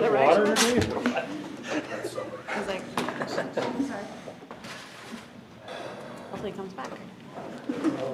LaFave's, huh? Hmm? The LaFaves, we have a lot of LaFaves in Otsego. They came from Oswego. That's That's what I'm- one of the reasons why they're probably fighting it so hard. That's what I was wondering. Yep, they were the milk haulers. We could have Yeah, two meetings if for this. I understand it correctly. If it goes Well, I over, think it's defined as it is over midnight. over 4 hours, remember? Is it hours, or I thought it was midnight? Could be. I I'm don't sure know. there was midnight. There's multiple faves in the garage. They go way. I'd rather do that. Yeah, Because family it's goes nice out. I could be working. From this particular family, I don't Yeah. know that. But I know there's At night you could be sleeping. Oh, and what's that? That's overrated. Grandpa. He's got a couple of brothers that were also down there, so. Yeah, they're a nice family. We just put in a park dedicated by them. No, I'm sorry. And then, they have a We're gonna go back big to round white barn there, that's all LaFave. Okay. Yep, that's these guys. Great. Yep, Yeah. Nice people. yep. Now that we're back to allowing public participation, we might as well go to evening. Cocato? No, I Right? Clearwater. If we were I gaining work in something. Clearwater. And the only one wearing a mask is a deputy down For there. seed company in Mankato. Oh, yeah. It's at 12 people. Been Then down you have there. your own farm, right? Trees Yeah, or whatever. yeah. I've got my own. Might as well go- we I might as well go don't back farm to it evening. much anymore personally. My brother and nephew do it. So, yeah. The more I come out this way, the more I wanna move out here. You can't find, Just, you know, just wanna a simple have like a state of the small art farm. design. Yep. Can't find a Well, bajillion dollars. I was gonna say, but Because you're we right had on the that edge public of growth. comment, the And first Yeah. that's, Yeah. We heard all the same, right? It was the that's same the thing. hard Same part of thing. this It's whole already thing in the is because record. Yeah. I usually don't like. Rockford, Otsego. So I wanted the township to respond to my question and nobody said anything. People. And like just what you said, you wanna come out, so the next progression is kind It'll of come up behind our back. western but- side. But what already is. But what do we That's do the about the hard part. road? Where do you Ask Greg, and I don't, split up or not? it's And not platted, you it's know, not a subdivision stand. I hear ring I of don't wonders think we can thing require. about caretaking and stuff. Well, we But I've just, seen do our this. own in our I township, hear do our you own give and somebody stuff like something, this. But I and didn't they say tell that you it this needs is to what be we're gonna do. from there. 5 years later, We don't need, it's we can't completely require against that. Well, that's everything what I'm else saying. the board That's the allowed. condition it's in. Because that's We a had one in cost, that's a real cost. Clearwater to the Township, township. We'll never make a 11 Well, acres. everybody would get a And stuff. they But went I mean, after for required years to development. split it in half. I don't Rezone, split it in half. I don't But think the we thing can- about I it, don't think we okay, can. if you're gonna do Live something, there, take care of them. developer do it, You know, the exact and in same the next 10 years, argument, where the township 100%, has the no. exact same argument. Well, if you don't have the equipment. And, you know, Right, so it's the rock and hard township place. for years said no, we deal because with it's this not a all- plan, it's Yeah, not the a road isn't plan. there. Well, as Gets a growth lot. came and other things were It's a rezoned, pass-through and it's a lot from other. more and more houses in that area. And no matter where That's, you well, use it. what's one more house? It really isn't gonna matter, your son's gonna be Like there, we, you guys are we getting put, older, you you're know, older calcium now, chloride, take care of do you. full treatments on our Whole heavy argument. travel roads. We and they passed hardly have it, to be touched and all within summer. 8 months, they moved, the place went up for sale, and somebody completely else built a great big massive house there. You have to watch it with the people. Opposition, let's face it, Never, across the road. never, And I can't say never, you shouldn't say never. But when people tell you these kinds of things, I never listen. I try to look at the bigger picture, you gotta take the emotion out, you have to. Because once they start playing on that, then all of a sudden, what you may or may not feel is right, start bouncing around on your votes. And it's even harder to bring personally, where you stand. this anymore. Because the more you sit on the board, you'll see things recycle through and like Board of Adjustments, just want to put a deck on here, we're, 60 feet from the place. Already subdivided. All of these things, so you know, same thing, you're nice and you give it to them per se, because of certain hardships, you can kind of justify. 3 years later, they come back, well, we want to impose that deck and turn that into a bedroom. And you already got a deck, you've already got, given that to. The rest will They go come quicker, I in, think. this is true story, they come in about 3 years later and want to add a deck onto it. Or an after the fact deck. I've been there. Yeah. It's good to know. You've got to do your best to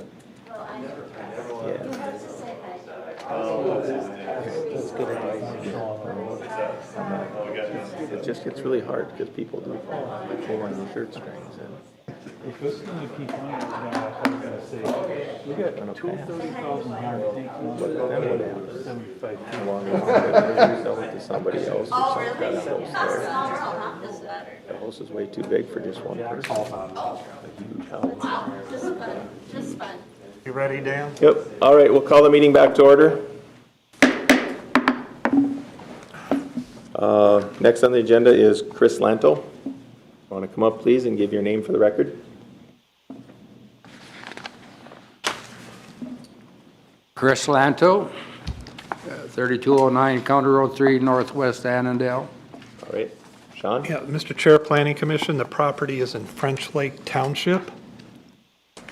The zoning is R1. The land use plan is commercial.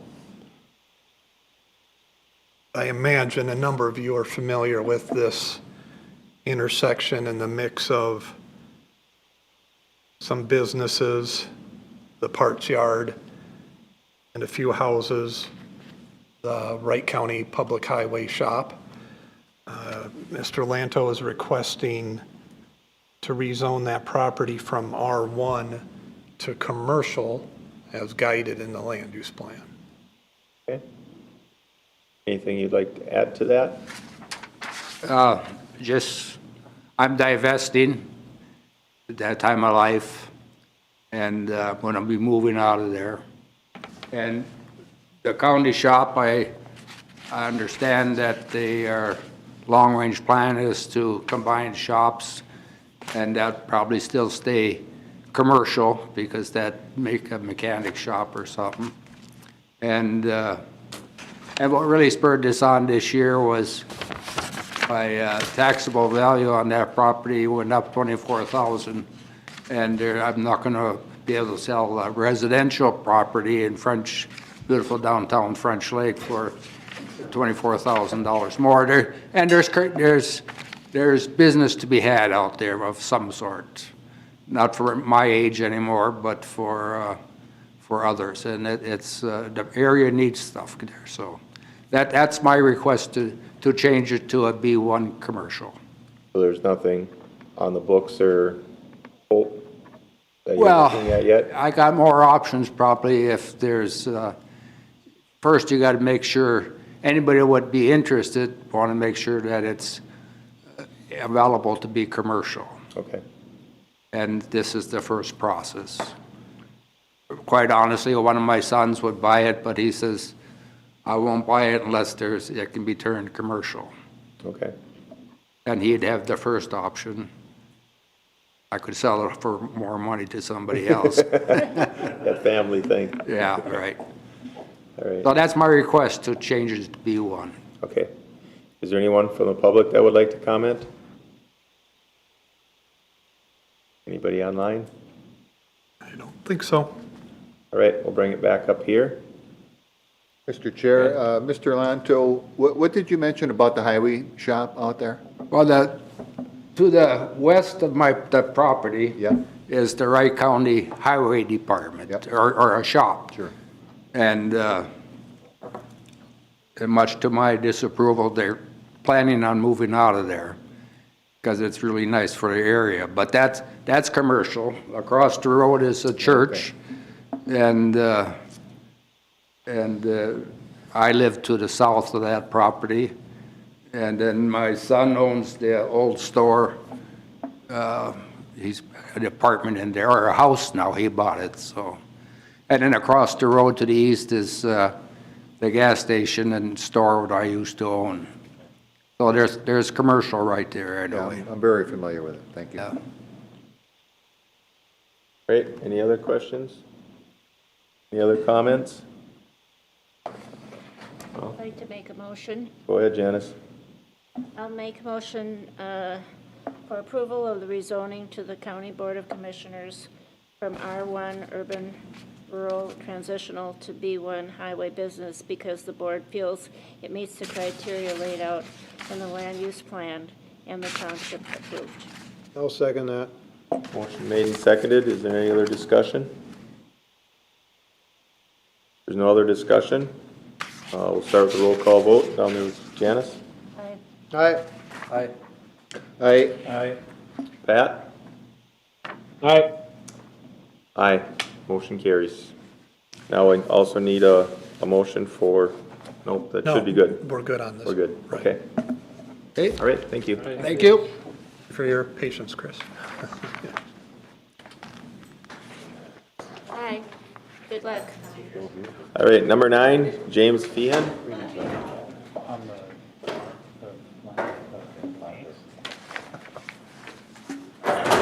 Give your name for the record, please. Hello, I'm Jim Feehan, 10356 Etna Avenue Northeast, Monticello. All right. Sean, when you're ready. Mr. Chair, the property is located in Monticello. The zoning is agriculture. It's in the land use plan as AR. Currently, the property is owned all in common. There are no more entitlements. The request is to rezone it to AR, and if approved, the concept plan shows a 2-lot subdivision, putting the balance of what's left over of a 10-acre lot tied to the existing house. Okay. Anything you'd like to add to that? That's a pretty good explanation. Okay.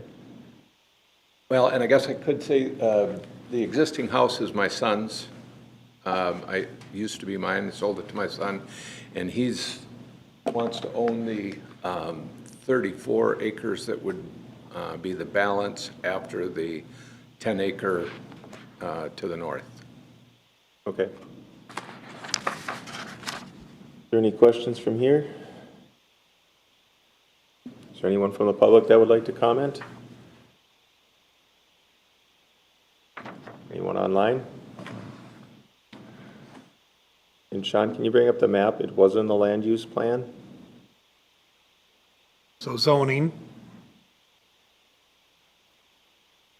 the land use plan. We recently did this one, right? Yeah. You had owned that property or owned. What I called the North 40, this is the South 40. Right, we did a site inspection and walked back in this field.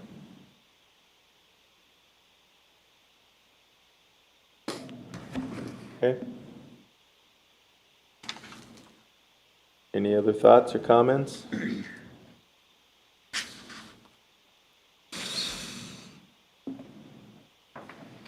Chair, I'd like to make a motion. Go ahead, Dan.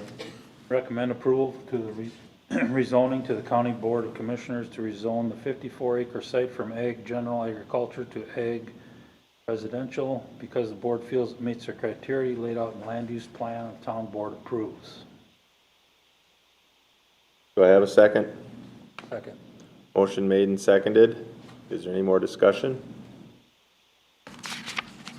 No more discussion. We'll roll call vote. Dan? Carpenter, aye. Felger, aye. Tanner, aye. Aye. Pat? Aye. Small? Aye. Motion carries. And we do have a second item on this one. Second motion. Go ahead. To continue the hearing on the subdivision portion of the request to allow time for the applicant to finalize survey work and obtain other required information for subdivision approval and for the county board to act on the rezoning. I'll second that, Mr. Chair. Motion made and seconded. Is there any discussion? A specific meeting, is July 1 enough time to? I think so. I've talked to the septic, or the person who's going to do the borings. Okay. Just need to confirm with the surveyor. Let's shoot for July 1, and if we need to continue, we will. Okay. Is that all right? First. Okay with that, Ken? Fine with me. All right. Roll call vote. Start with Janice. Aye. Aye. Aye. Aye. Aye. Pat? Aye. Small aye. Motion carries. Thank you. Thank you. Thank you for the wait. All right, number 10, Robert Grice.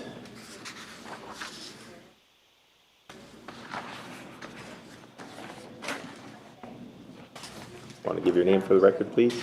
Steve Bruggeman, Oak Realty, here on behalf of Bob Grice. All right, Sean, when you're ready, please. Mr. Chair, Planning Commission, the property is located in Corona Township. The zoning is agriculture. It's in the land use plan as residential large lot. The request is to rezone to R2.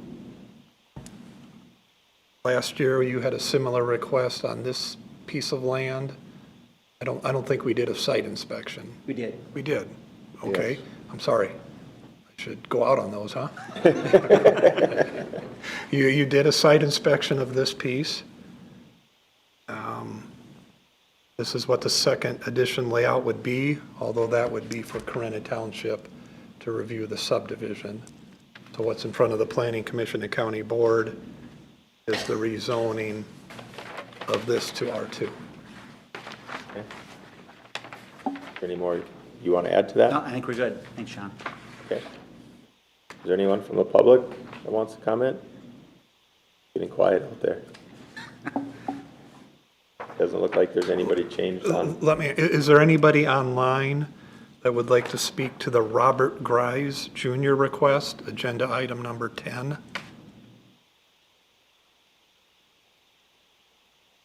I think we're good.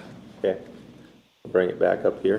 Are there any comments, thoughts up here?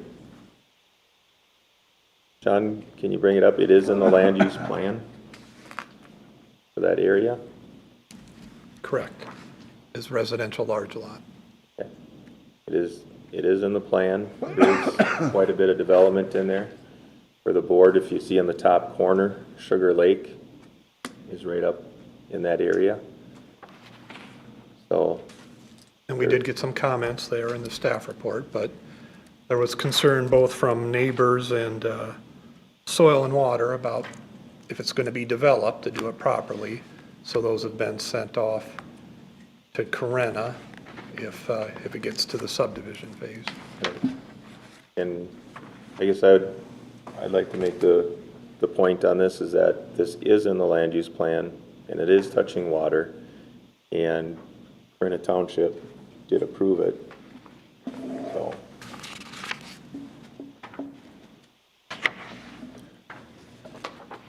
Any other comments, or are we ready for a motion, or? Well, I would just like to ask a question, please. Go, Janice. sir. Yep. I was reading here in the reports that there seems to be a concern about there not being an outlet and the high water mark. Does everything match up then to your qualifications, Sean, for having this approved just as it is? Well, for the rezoning, we don't have the subdivision, but if we did, I don't necessarily see this comment or issue as presenting a problem to where the OHW is, or setbacks, or minimum acreage. Okay. I think there'll be review at the township level on trying to protect wetland areas or trees, cattails. All right, thank you. Any other comments here? Mr. Chair, just to be clear, we're talking about rezoning to R2, which is 2.5 acre minimum size lots. Is that correct? Correct. Okay. Thank you. And as far as the remainder of it, that is on Brenna's planning and zoning for the placement and the criteria. If it's going to be 4 lots and Yes. conditions. I mean, that goes for the township. We're just here to rezone or not rezone. All right, given that, then, Mr. Chair, I'm prepared to make a motion. Okay, Ken? I would like for this body to regard a motion for approval of the rezoning to the County Board of Commissioners to rezone the property from AG, General Ag, and S2 Residential Recreational Shorelands to R2 Suburban Residential, bearing a minimum of 2.5 acre lot minimum standard, and S2 Residential Recreation Shorelands, because the Board of feels it meets the criteria laid out in the land use plan and the town board approves. All right, I have a motion. Do I have a second? Motion made and seconded. Is there any other discussion? No other discussion, start with a vote with Dan. Aye. Aye. Aye. Pat? Aye. Mo? Aye. Motion carries. Great, thank you. Thank you. Number 11, Derek Nico. Want to give your name for the record, please? My name is Derek Nico. Right, Sean, when you're ready. Yes, Mr. Chair, Planning Commission, the property is in Marysville Township. The zoning is agriculture. The land use plan for the proposed pit is agriculture. There's an existing operation that has previous CUPs, not necessarily deadlines or renewal requirements. So this is a standalone CUP for a new pit area. We have received the baseline conditions, mining operations, and reclamation plan. The township did approve. It's been our operating procedure to usually go a site inspection on any new pit area, but that would be up to the Planning Commission. All right. Is there anything you want to add to that as to? So yeah, we've been running out of there for 20 years and we're pretty out of gravel. So we were approached by Wally Peterson. You guys probably know him, and he owns the property now. And our existing wash plant will stay right where it's at Tyson's. And we'll just haul the material from his right across the way to the wash plant and wash it and be able to produce more gravel to sell. So it's pretty simple. I guess we're not adding anything or changing anything, except we're just mining the adjacent property, and it's about 10 acres. So. Is there anybody online? Is there anybody online wanting to comment on the Derek Nico request, item 11?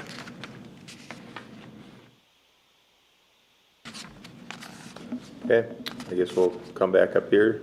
Obviously, there's nobody in public. Scott doesn't count. Come on, Scott. He's just begging we don't ask him. He's been anything. helping me all along, Yeah. so. All right, do we have any questions here? Janice, go ahead. I would do a site inspection.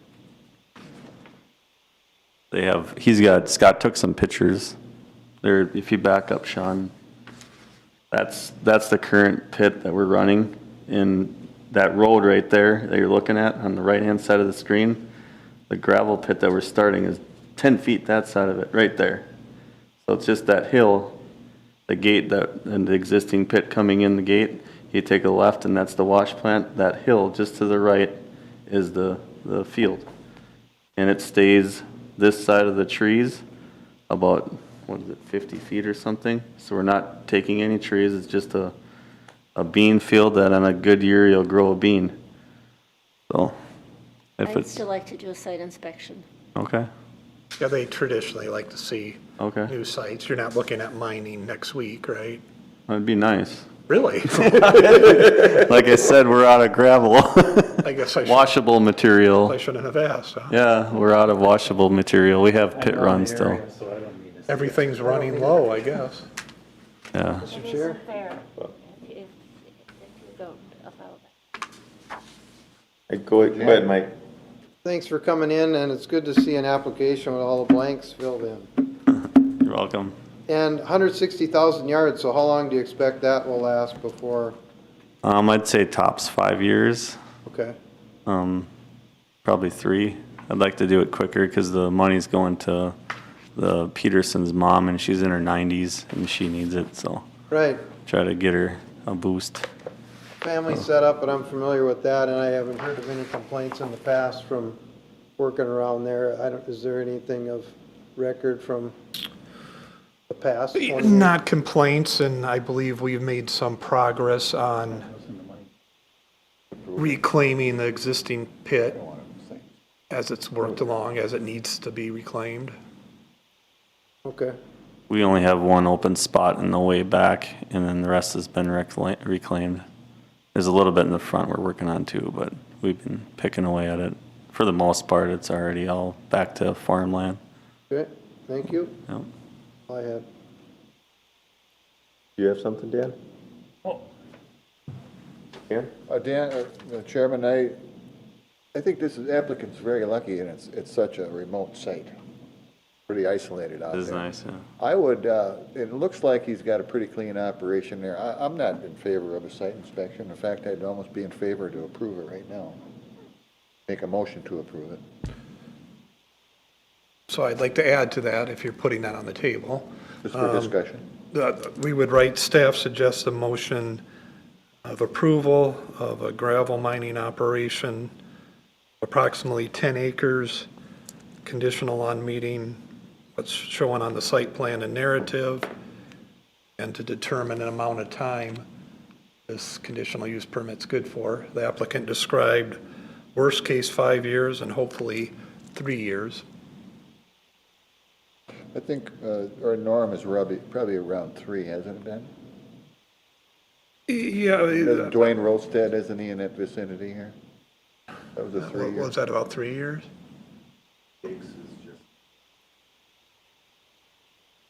Three.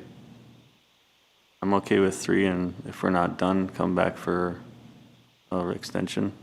Not unheard of. Okay. Would be the first The one. extension, or? Yeah, the extension. Yeah. Is that a motion? Yes, I think it is, whatever. What is the motion? What Sean just stated? To approve a conditional use permit, to operate gravel mining on approximately 10 acres for a period of 3 years. And if it's not done and reclaimed, this is not the motion, if it's not done and reclaimed in 3 years, we'll need to come back for a new CUP. Or if it's not done, or if it's done but not reclaimed, then what happens? We have to reclaim it. There you go. He has to reclaim it. Part of our deal with contract with the owners. Is that all in paperwork somewhere else, Sean, the reclamation? Yes, we have the plans. Okay, and I'm good. Plans on file.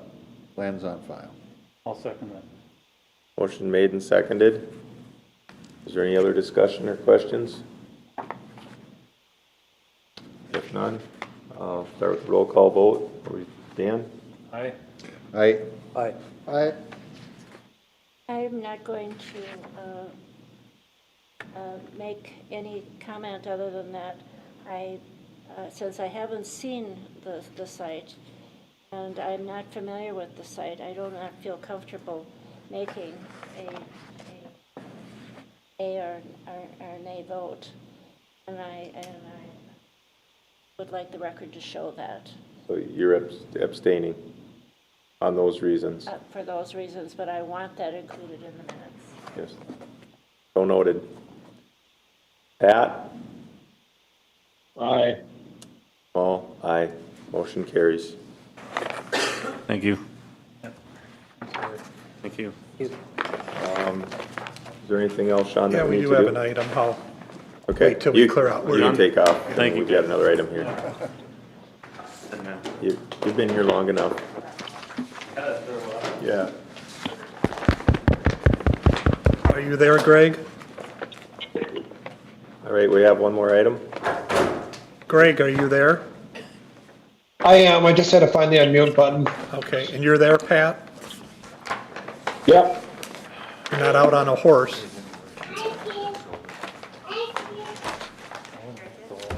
Pat, are you there yet? Yeah, I'm here. Okay.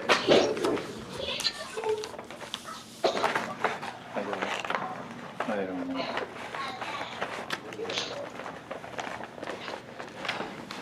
know. Meetings going forward. Mike had a discussion with me earlier. You can tag team here. But at Greg, this do I need time, to our continue intent streaming? is to go back. Yes, please do. I don't know why Sean muted us. Okay. I can't hear what you're saying. What did he say? Sean, you need to unmute us. Well, then I can hear you. You can't hear, okay, they can't. Why did the YouTube, so I don't get that. I can hear you now. Oh, I thought that was just the YouTube, I'm sorry. Maybe Frank has control of that. So we are considering going back to night meetings in July.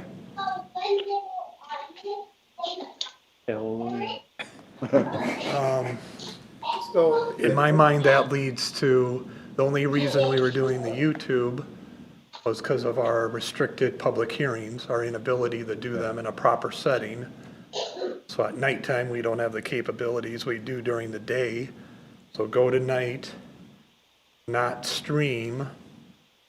So the only issue that would leave still on the table would be the Teams platform.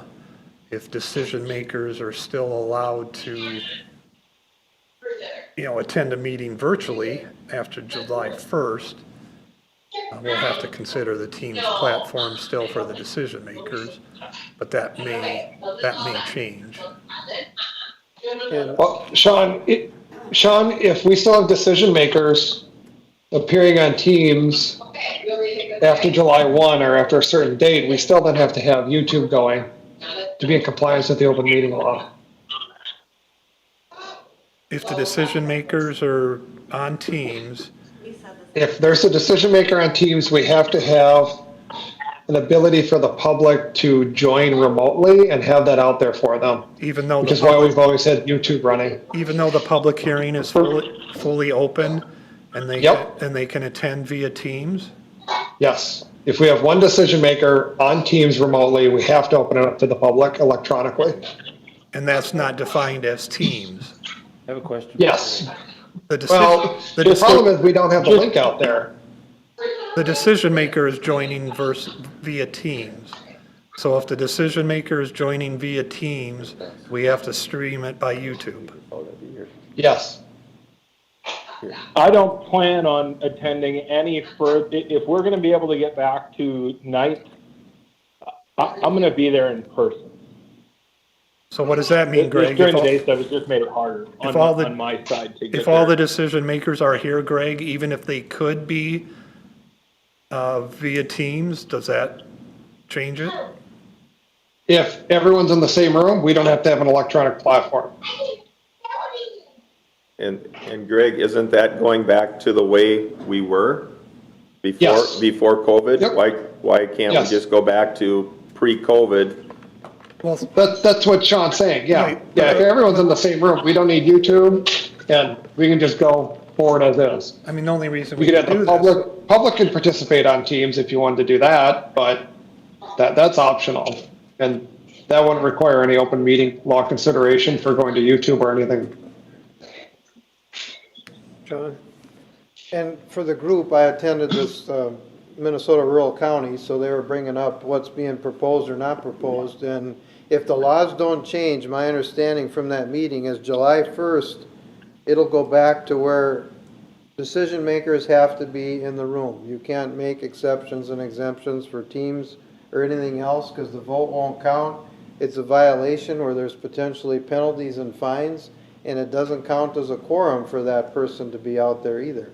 So I would propose that you're either here or you're absent, and you bring it back to, if you want to weigh in, you can show up here as the public and not have to worry about extra staff, to worry about technology and the teams. And if YouTube was done before, then we could look at that. But the main thing is that we're all here or we're absent. I think that's kind of what we got to agree upon. And then I guess I would look, in lieu of long meetings like this, that we look at maybe 6:30 as a start time versus later. But I mean, we're into this 3.5 hours. But so what do you folks think of that? I mean, it takes some ease on the staff here as far as all this technology stuff. Sean and his group can handle the basic thing that we did before COVID. But if we go beyond that, then we have to worry about having other county staff on hand. And I don't think that that's necessary. I'm for it. Yeah, I'm for that. Let's go. Every opportunity has always been there for the public to comment if they can't come. Yes, you have Always to have been. that, an email or something. Exactly, and we get this stuff, we read them. I personally, I'd rather read the comments than have them testify because it sometimes has a negative effect on me when they testify versus reading it. Or it's redundant, but, Yep. Yeah, exactly. but just so you know, also Hey, the I try. legislatures in St. Paul do not have a great interest right now in overturning the old law to make virtual and Teams available for meeting members. They aren't too interested in changing it. So unless something changes between now and July 1st, we're all gonna have to be here, it won't count. Your vote won't count. I think that's a good. We need a vote on that, or what? No, How's And Mike, 6:30 sound for starters? Too early. Thank you. Mike, if I could ask, where did the July 1 date come from? Yeah, where did you get to July? That was at the MRC, But did they say? predicted date that the orders are gonna So be, it's- yeah, it's the a- emergency It's all about orders the by the emergency governor. order.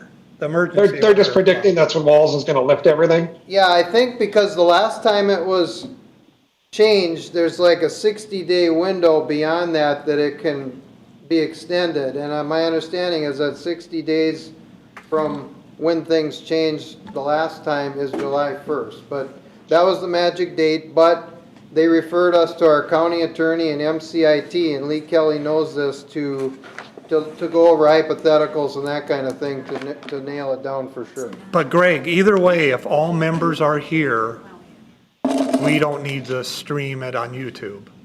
That's correct. Emergency order or not. That's correct. So if everybody's committing to be here, You're not continuing on. the next meeting, July in the evening, we won't stream. The only thing still on the table would be Teams, but I'll handle that at a different level.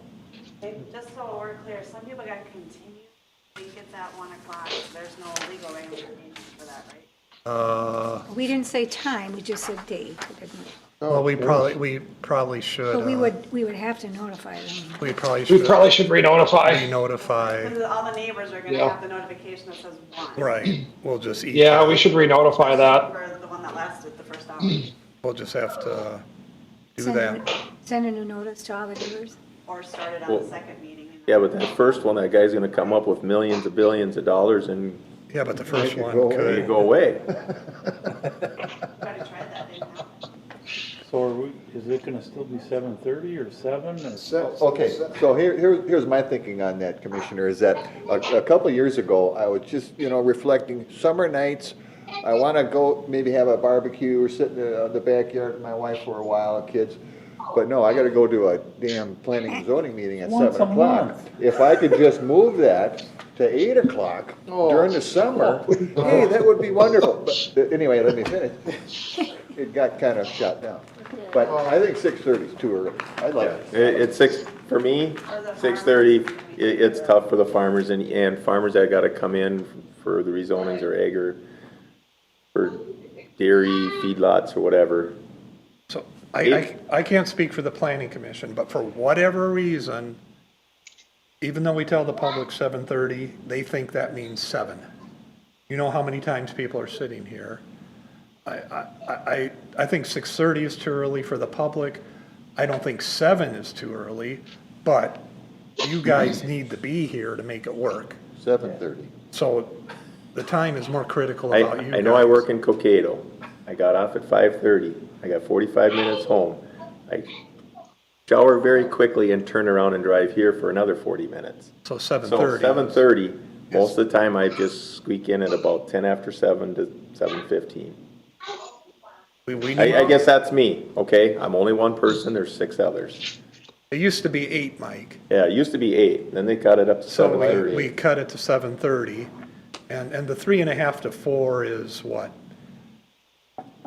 Yeah, 10:30. 3 or 4 times a year? Yeah, 10, between 9 and 10 was pretty It's common. usually 9 to 10. Well, we could try 7:30, I guess, just knowing people, the later it gets, when people get tired. Well, yeah. The board and the public, that's when corners can get cut, and it's just like, okay. That's- I mean, that's just. They get cut here at 4 o'clock too. That's just, people, your biological clock and the. That's why I set the agenda the way I do. And we appreciate what, all your effort. So the hard things are earlier. Mr. Chair, Yeah, go ahead, Janice. I think part of that is controlled by the length of the agenda. And in the summertime, isn't it so that we usually have more applicants that come? And maybe if we had 2 meetings a month in July rather than 1, which we're doing. But it all hinges upon how many people actually want to do business. Well, so that's hard to predict, Jan, and I schedule about the same number of meetings a year for the past 4 or 5 years. So the only way not to have long meetings is to have substantially more meetings. Right. And we've discussed that before, and most of the people said, we'd rather come in once and do a long meeting than have to come in twice in 4 weeks, but when we're looking at a 7:30 start, a long meeting, what is that gonna look like? Midnight. But the agendas are like living documents. They get bigger and shorter as weeks go by. And I know it's hard. You start out with 12 things, but then in 3-4 weeks, what are you down to or up to? the other option is to limit items, and we've tried to do that before, but people get upset about that. If you have 15 this meeting and kick 5 to the next one, well, then there's only 8, 9, 10 spots for new ones. So it sort of builds. You don't just do them. So we have meetings, 2 meetings in July, 2 meetings in August. Like one in August? One in in August? one in August. One in August. I try to keep them at 3 to 4 weeks in between. Yep. All right, so we'll do 7:30 for, Let's start it out back at 7:30 in January, when we do our organizationals again, we can change it then. Yeah. But it's always been 7:30, let's leave it there, let's try it. And in January, we can change it. If need be, Well, we can put it in, Or our maybe office. we'll have They a asked that shower we fee. put it in our office. There you go. Well, if you I'm sure there can. will be Hey, some. hey, But if we we, can't. I like the virtual meetings because then I could, I could be in attendance, like Tim's, wanted to. yeah, come I was on it first. last month and I hated it, I can't hear. Absolutely hated it. Well, I hated it too, but. What's but that? it at least Virtual gave me meeting. The ability to attend Yeah.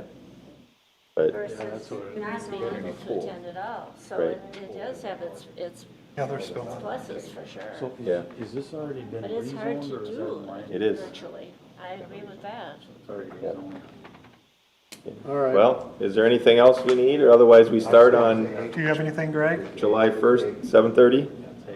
But I just would like, since, are we adjourned? No, not yet. And I want to just bring up one other thing, just as a board forum sort of thing. Is, I sat here and I listened to all you talking about this guy at Cokato, his operation and how everything was okay. Sorry, Jan, can you speak up? Yeah, I was just saying that when we were talking at this last with this fellow from Cokato with the gravel pit request, there were people on this board that wanted to have an inspection, meaning me. And there were other people on the board that just kind of guffawed and said, oh, we don't need an inspection. And not everybody is familiar with all the areas in the county like you are, like Dan is out there in that part of the world. And I think it really puts me at a disadvantage of not being able to know at least in advance so that I can go out and check it out or do some things. I just feel that it was just a total put down. I just really object to that handling of how that. Well, yeah, that was probably coming from my discussion on the gravel pit, Jan, and I appreciate your input. But I think at the same point in time, you as an individual have an opportunity to go out there and contact planning and zoning and say you want to go out there. Maybe the owner, he can explain it to you. Well, that's where I'm at. Mr. Chair? And go ahead. I'll admit, I was one that, hey, I'm familiar with that, but part of the discussion, part of the meeting is where we can voice those kinds of things. But then it's also, as far as meeting protocol, we're all open to make a motion to say, I make a motion that we do a site inspection. Yeah. And before that happened, the motion came up that we're gonna run it through without a site inspection, right? So I don't think anyone was denied it making a motion at a time when they could have made it to do a site inspection, but I didn't hear it. The first thing I heard was, motion was Kent's. Am I off Yeah, there? I'm sorry if you felt marginalized or something, Jan, Yeah, but I my didn't. thinking is that, a lot of things are cut and dry. And, That's your opinion. yeah, that is my opinion. And I have to go along with the No, you vote of don't the have to, board. you could have voted against. Yes, but I mean, once it's passed, I have to support you. That's Robert's Rules of Order, that's it. And the majority rules, and I have to just stand by you. And if you objected to something that I made a motion on, and you didn't agree with my motion, when the group votes, all of us vote, the majority of the people voting under the Roberts Rules of Order, we have to uniformly stand behind that vote. And I'm just saying that before we go ahead and just deny people the right to at least request a site inspection, that you give some consideration to Well, that. yes, but did you make a motion to that effect, Jan? I didn't have a chance. No, you were speaking. Huh? You said you'd like to have a site inspection. If you want to have a site inspection just I for, made a motion, and it was denied. Nobody else agreed. nobody seconded. Nobody seconded it. Oh, there you go. Yeah, Then but they had I one. mean, why didn't you? Why didn't you agree to that? Me personally, I can't speak for everyone else that voted no. I just didn't think it was needed. I didn't hear it made as a motion myself. It seemed like. Made a motion to that, Jan? I don't remember that motion Something being made. died for lack of a second. Was that it, Jan? No, that was a different That was motion. a different Yeah. one. Okay. That was a different one, Jan. All right. I still think it sucks. And I'm just going to say that again and again and again. And for the record, if you ever want to go to one of these gravel, I will get you. Well, and it's hard to know It is gonna be hard to what, know. well, hard to know what's gonna be a site inspection or not. So I don't know We've how you always done guys, site inspections don't know how if you would people want predict one, for heaven's sakes. how to go out individually. We like going as a team. And for me on the site inspection for the gravel pit, to be honest, we've been out to a lot of gravel pit site inspections. Yes. You don't we've live s- next to gravel pit country. Yeah, I do. Yeah, right. I drive through it and I do live in it. I do live in the gravel pit country. Yeah. I work in it, I work around it. So I'm well aware of the trucks and the traffic and all of that. But we've been to a lot of them and And nothing ever gets fixed. They just keep making holes and holes and holes. That's a different issue. That's a different issue. That's not site inspections, that's. Yeah, but I mean, people have to be aware that there are holes and holes and holes. This board is going to change over time, and it'll be forgotten, if somebody didn't fill up their gravel pit. And That's staff's concern. They're the ones on top of the reclamation. well, they don't do their job then, if they're not getting filled up. That's not reclamation, Jan. Filling up the hole isn't reclamation. Yeah, well, then something else has to be done. 'cause Well, it's just too right, much out of but- hand. well, I hear you, but it's getting late for everybody, and I think if we want to discuss gravel pits, we need to have a workshop someday where we want to That would be great. go round and round in gravel, and go round and round in gravel pits. Is that a But motion? Don't say it. no, I'm not making any motion. East brought it up. I'm just saying it's getting late now, and we can get into a Not lot of until solar's discussion done. on gravel pits. Yes, If it when was solar's, something you wanted to discuss, we when would solar's discuss it. done. Think about that. Are you adjourned? I'm not opposed to further discussion on gravel pit, and I know that things are tightening up with the aggregate tax, and there's different things that we could talk about if that is an option. I've never heard of proposed workshop. I mean, I'm in other, entity committees here, but if this group thinks that'd be a benefit, I'd be here. I'll make a motion to adjourn. Do I have a second? Died for lack of a second. I have to have a second. Motion made and seconded. All in favor signify by saying aye. Great. Motion carries. We're adjourned. You never.